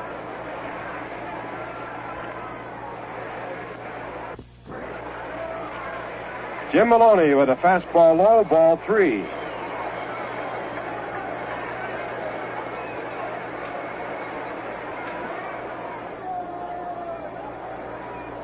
Mets with 3 runs in the 2nd inning, 2 runs in the 3rd. Since then, they have picked up no runs and only 1 hit. And there's ball 4. Jim Maloney walking. Frank Thomas, and now some action in the bullpen for the Cincinnati Reds. Bill Henry, a left-hander, getting up and getting ready to throw.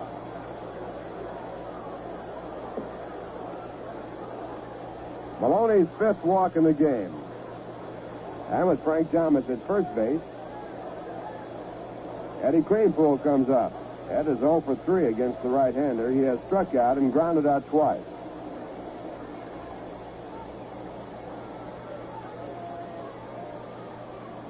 And the first pitch is a fastball in the outside corner, strike 1.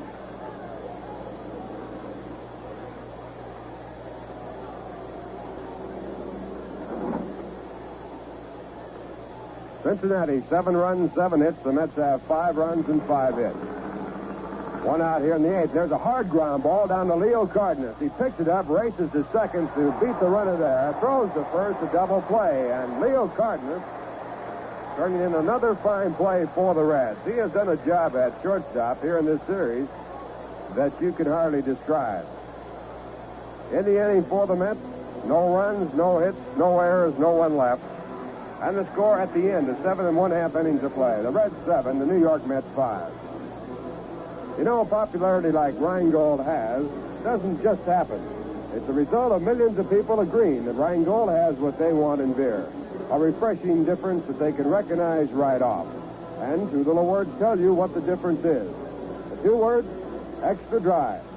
Yes, extra dry tells you Rheingold is beer as beer should taste. Crisp and bright and clean clear through. That's Rheingold beer for you. And it is the beer for you. Rheingold is a better beer because it's the dry beer. It's a wonderful beer for those wonderful days we all like to enjoy. Even the flavor has a sparkle to it.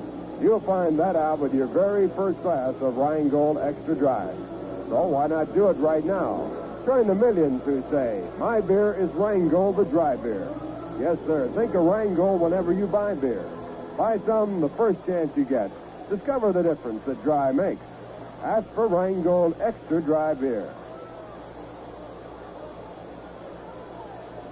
Bottom half of the 8th inning, the Reds on top by 2 runs, and the first man up for Cincinnati will be Johnny Edwards, the catcher. Edwards with a home run in the 4th inning for 2 runs for the Reds, his 3rd home run of the year. He also has a single and 3 times up. Left-hand batter in the first pitch to him has popped up down the left field line. A long run for Thomas, and he makes the catch. Frank Thomas going way over, catching the ball by the foul line. A fine running catch for out number 1. That will bring up Jim Maloney.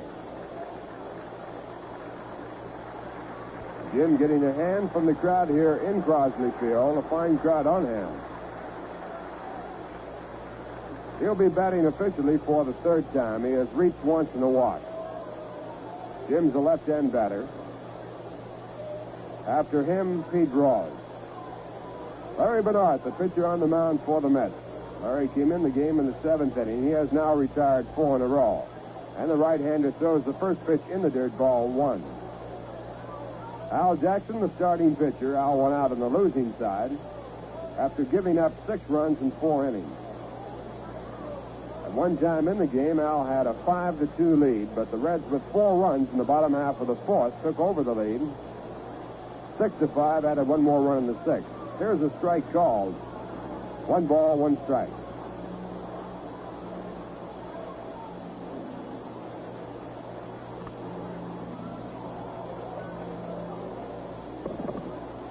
And the pitch back is low, ball 2. 2 balls and 1 strike. Here's the final score. The Cleveland Indians defeated Washington 4-2. Mudcat, Grant, and Abernathy. In the game, Abernathy the winning pitcher, and he got it in relief. 2 runs in the 8th inning to win the game for Cleveland. Now the pitch back to plate, strike 2. 2 balls, 2 strikes. The losing pitcher in that game, Ronnie Klein. Right here, the score is 7-5. The Reds lead.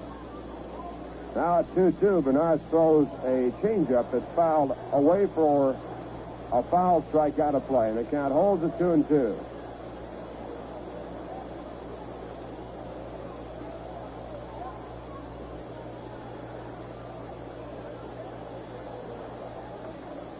Bernard's back, and again a foul ball out of play, and the count will stay again at 2 balls and 2 strikes.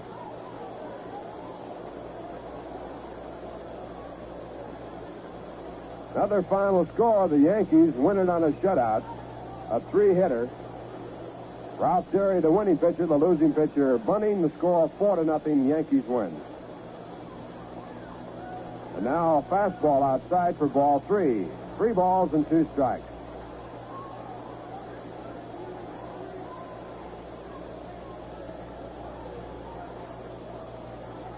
Bernard's at 3-2 outside for ball 4, and Jim Maloney walks. Well, I know what a lot of fans are doing right now, pouring a tall, frosty glass of Rheingold Extra Dry. Rheingold is beer as beer should taste. And dry tells you why. How's your glass?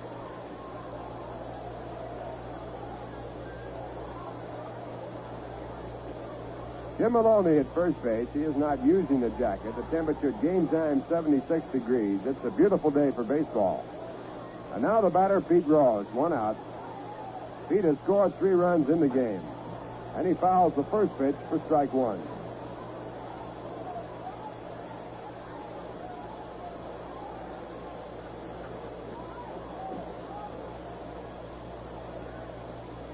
Left-hand batter, and he watches the curveball go over, strike 2. Bill Henry again throwing in the bullpen for the Reds, also throwing alongside a right-hander, Al Worthington. Bernard at 2 strikes, and there's a line drive over short. Picked up by Frank Thomas on the first hop, and holding at second base is Jim Maloney.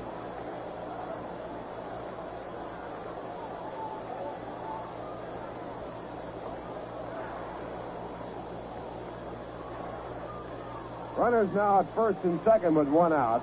That is the first hit given up by Larry Bernard. And the batter will be Tommy Harper. Tommy is 0 for 2 in the game. He has scored 1 run.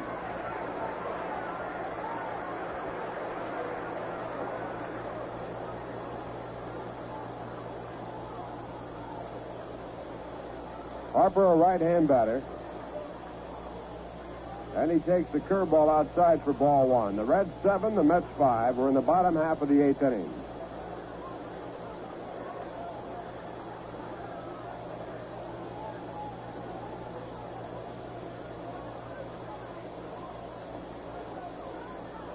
Bernard's back again. This one is inside, ball 2.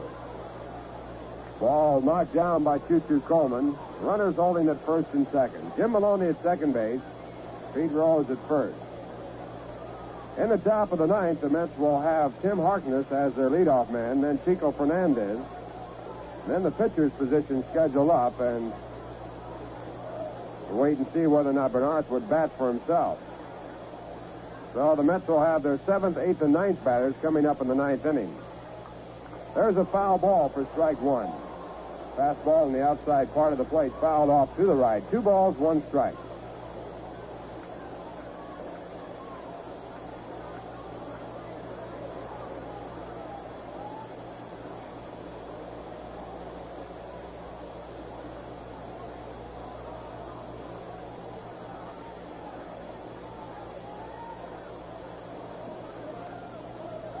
Choo-Choo Coleman sending the signs out to Bernard.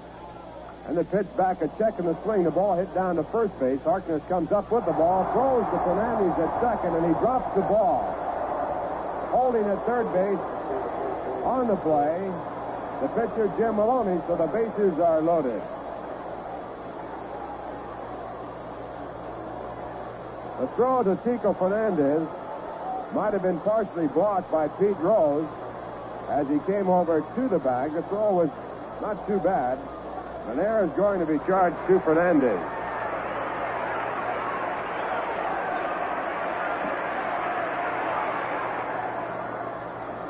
Bases loaded, the batter, Veda Penson, and Veda's had 3 hits and 4 times up. 2 doubles and a triple. He has driven in 3 runs. And the first pitch to the left-hand batter is a fastball on the outside corner, called strike 1.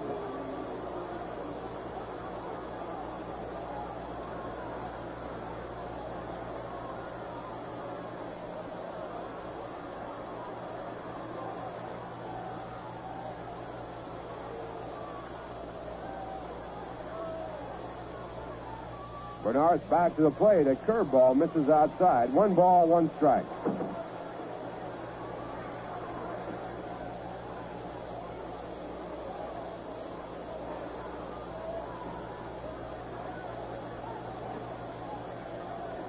Ken McKenzie now throwing in the bullpen for the Mets. Make that Don Roll. Left-hander Don Roll up and throwing in the bullpen for the Mets. There's a hard smash foul. So Larry Bernard has the count his way. 1 ball, 2 strikes. Reds lead 7-5. They have the bases loaded. Jim Maloney at third base, Pete Rose at second, and Tommy Harper at first.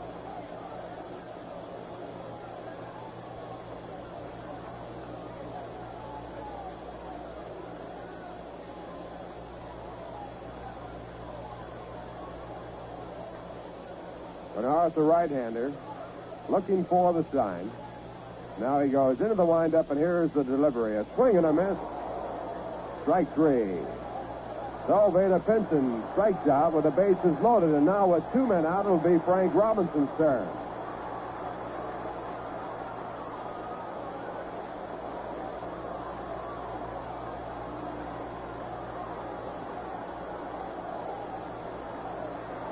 Robinson 0 for 3 in the game. He has not had a hit in the series.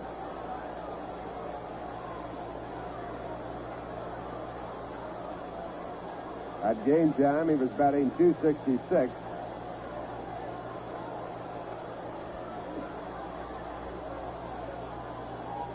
Two men out now as Bernard starts on Frank Robinson. The score 7-5. The Reds lead.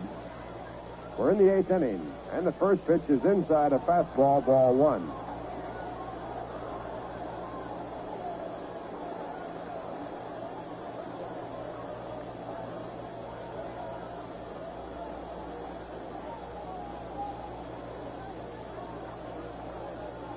Jim Maloney at third base.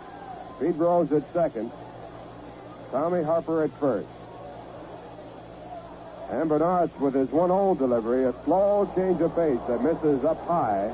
2 balls, no strikes. Robinson has twice grounded out on change of speed. Both times when Al Jackson was on the mound.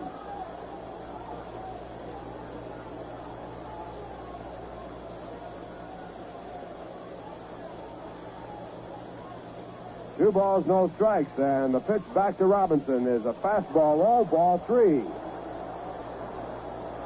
So Larry Bernards now in trouble at 3-0 with the bases loaded.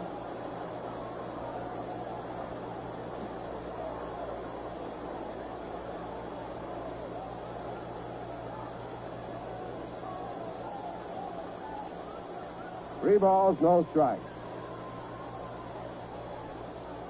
There's the windup and the pitch to Robinson.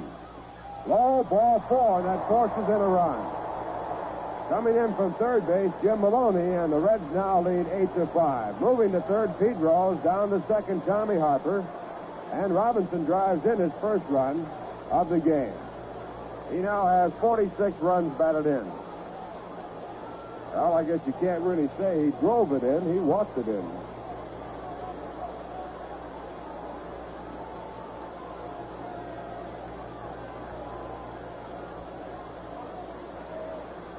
Now the batter in the batter's box is Darrell Spencer, and he fouls the first pitch back out of play, strike 1. Spencer is 0 for 4 in the game. He has struck out, grounded out twice, and flied out.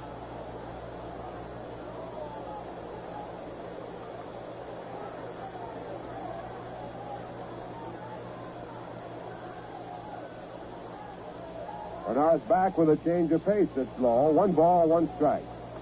Tim Harkin is coming in at first base for a possible play, but no throw made.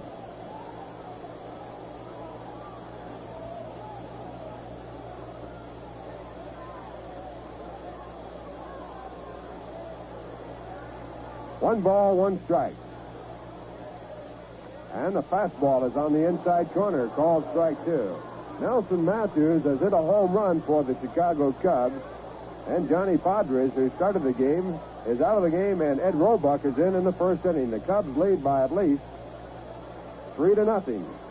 Bob Buell working for the Cubs in that game. That was against the Los Angeles Dodgers. There's a curveball swung on and fouled back, so the count a hold at 1-2. Nelson Matthews broke into the major leagues with a grand slam home run against the Dodgers last year.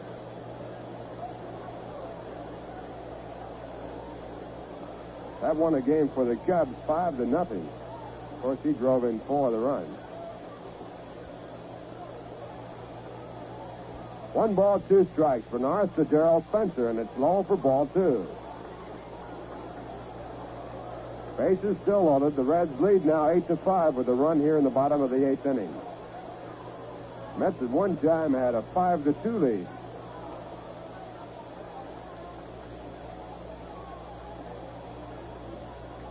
There's the windup and the 2-2 pitch. A drive to right field, a base hit. Pete Rose scoring from third base. The ball gets by Craneville. Harper scores from second. Robinson now all the way from first base. No play on him, and 3 runs come across from the double by Darrell Spencer.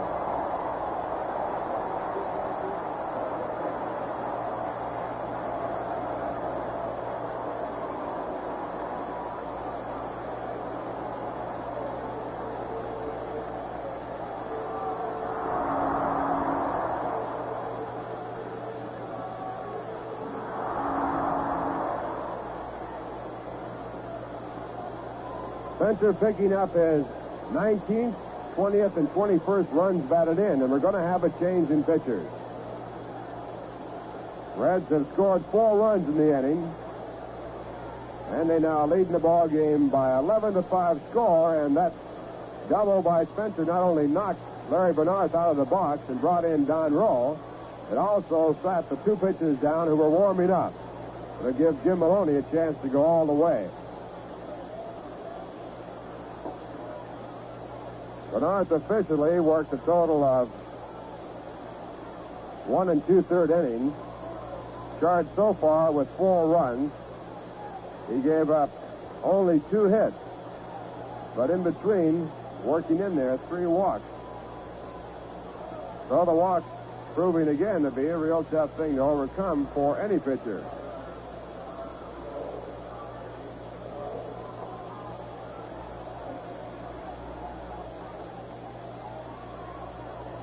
Don Rowe, the 4th pitcher used by manager Casey Stengel. The first man was Al Jackson. Al worked 4 innings, was charged with 6 runs. He is the pitcher record on the losing side. Cannon Cisco worked 2 innings. He gave up 1 run and 1 hit. Barry Bernards worked 1 2/3, giving up 4 runs so far. The runner at second base will be his responsibility. He gave up 2 hits. Now Don Rowe. Lindsay, how are the scores coming? Well, in the National League, Ralph, the Milwaukee Braves are leading the Philadelphia Phillies 5-3 going into the bottom half of the 8th inning. That's the first game of a doubleheader. Going to the top of the 9th, the Pittsburgh Pirates and the St. Louis Cardinals are tied 3-3. And in that game in San Francisco, it's still no score between the Houston Colt 45s and the Giants, but Don Notabart, the Houston pitcher, injured his foot and had to be taken out of the ballgame, and Umbright has just relieved him with San Francisco batting in the 5th. Now the batter here, Leo Cardenas, in the first pitch by Don Rowe is a strike call. This is Rowe's 18th appearance. He has pitched 39 1/3 innings, giving up 47 hits, allowing 18 runs. He has no record, no wins and no losses. And there's a foul ball for strike 2.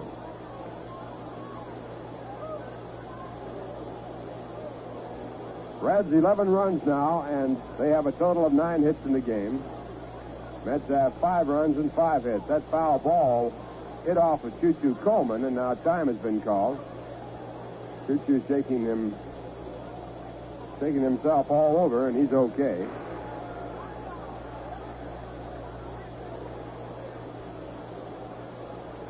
Don Rowe, who had walked in, now back on the mound.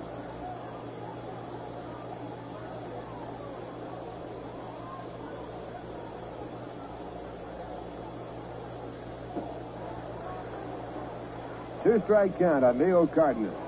Leo, a right-hand batter with no hits in the game. He has struck out twice and grounded out twice.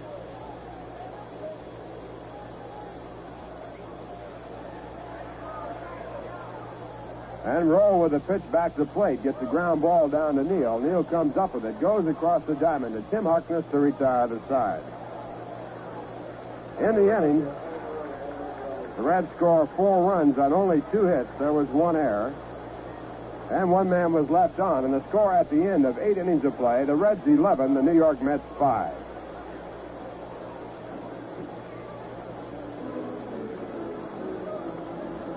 Well, the New York Met yearbook, which was so popular in the first third of the season, in fact, it was so popular that they had to grind out a second edition, is now available for you at the completely revised edition at all the ticket outlets, and also you can pick it up by mail. This yearbook contains biographical and statistical data on Duke Snider, Ed Kranepool, Ron Hunt, Carl Woolley, and it has a 4-color setup with Mr. Met on the front cover. It contains over 100 pictures of your favorite Mets, as well as many special articles. There are stories about Casey Stengel and the coaches, Shea Stadium, and the new Stadiorama scoreboard. It's a must for any sports library. To obtain your copy of the revised 1963 Met Yearbook, send 50 cents to Met Yearbook, Polo Grounds, New York, 39, New York. Well, we're moving to the 9th inning. The score 11-5 in favor of the Reds. The Mets coming to bat in the top of the 9th inning.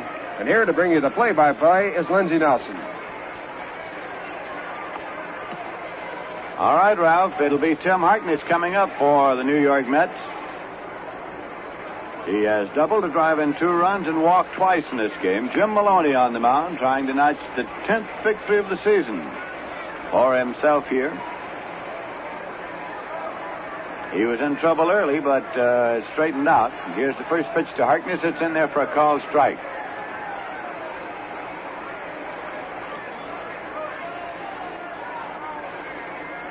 Maloney has struck out 8 and walked 5 in this game so far.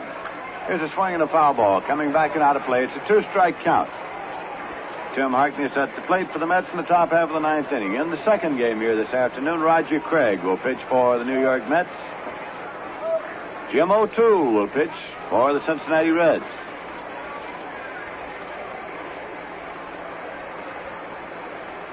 Maloney's pitch is outside.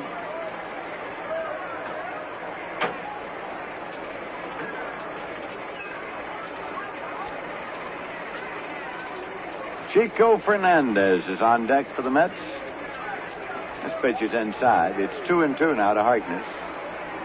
Mets led in this ball game at 1.5-2, and now they trail 11-5.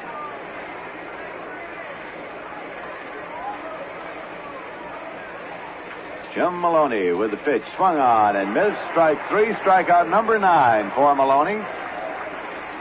One away, nobody on base for the Mets, and Fernandez is coming up.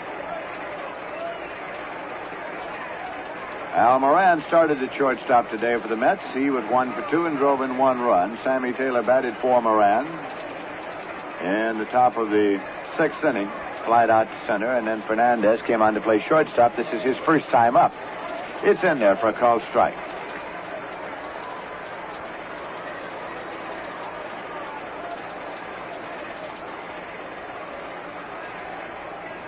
Again, Maloney set to work, and this pitch is in there for a called strike 2. Houston Colt 45s and the Giants battling 0-0 at the end of 5.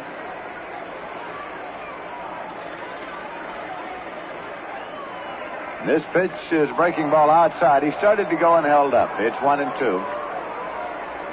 Catcher Johnny Edwards all set to fire that one down to third.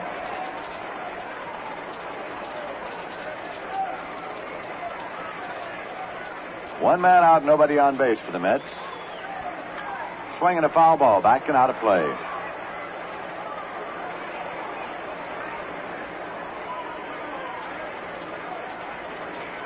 Jim Maloney, 23 years of age, a young right-hander that's taken up a lot of the slack on the mound staff of the Cincinnati Reds. This pitch is fired outside. 2-2. He went to the fastball, missed the corner.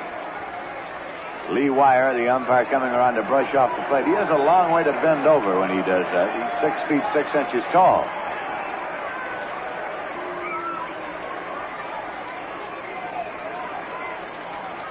Now Maloney looks in for the sign. Into the big motion. Here is the 2-2 pitch. Swung on and laced down the line and left. It's staying in there. Fair ball. Taken deep by Robinson. Fernandez takes a wide turn and holds at first base. Held to a single.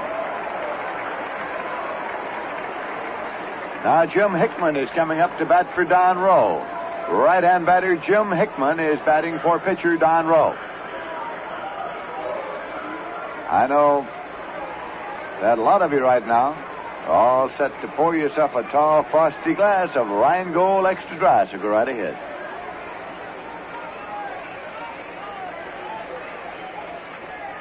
Pitch to Hickman is swung on and foul back. Out of play for strike 1.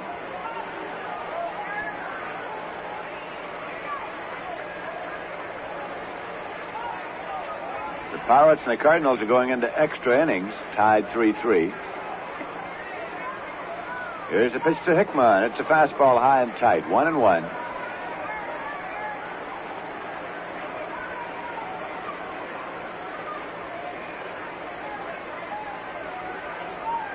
Angels defeated the Minnesota Twins 5-3 in the American League. This pitch is right over the top of Hickman's head. Way high. 2-1.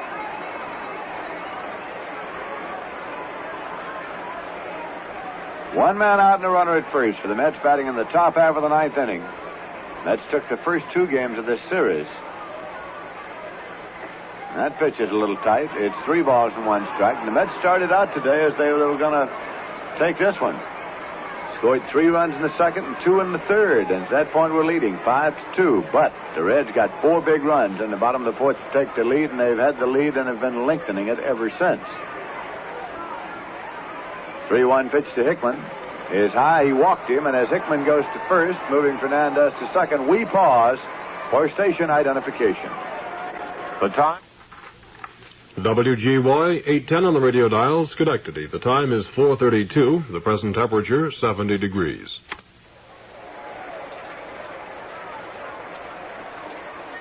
This is Lindsey Nelson with Bob Murphy and Ralph Kinder at Crosley Field in Cincinnati. Charlie Neal is up for the Mets with runners at first and second and one man out. Maloney's pitch is swung on and has a high fly ball to short right field. Tommy Harper is moving in. He's underneath and waiting, and Harper makes the catch.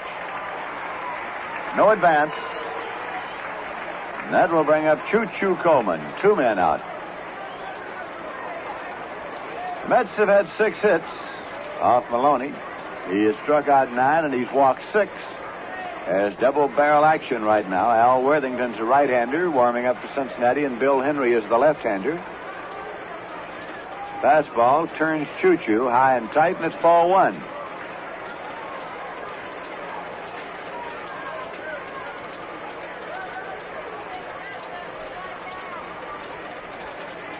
Again the pitch, and it's high for ball 2. Milwaukee Braves beat the Philadelphia Phillies by a score of 5-3. Phils will be at the Polo Grounds on Friday night, Saturday afternoon, which will be Old Timers Day and the doubleheader on Sunday.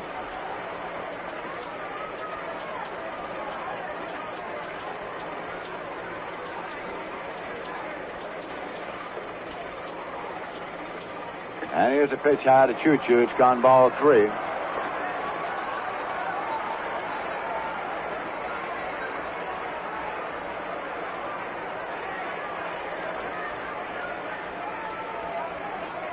The pitch is in there for a called strike. Choo-Choo turned inside, but Wire says strike 1. It's 3-1.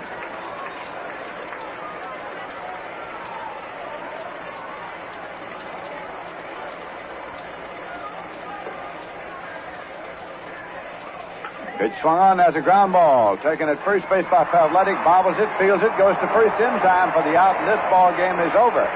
Pavletic fielded it, bobbled it up into the air, then gloved it before it hit the ground and continued on over to first base to make the play unassisted. So in the top half of the ninth, the New York Mets got no runs on 1 hit, no errors, and 2 left. As the Cincinnati Reds take the first game they've been able to take in this series, winning it by a score of 11-5. Keep in mind that the New York Mets will be coming home to the Polo Grounds on Friday night against the Philadelphia Phillies, Saturday afternoon against the Phils, and a doubleheader on next Sunday against the Phils. Tickets are now on sale, and it's a good idea to get those tickets while the Mets are on the road. All the ticket outlets are open. The one at the Polo Grounds, the one at Grand Central, the one at Pennsylvania Station.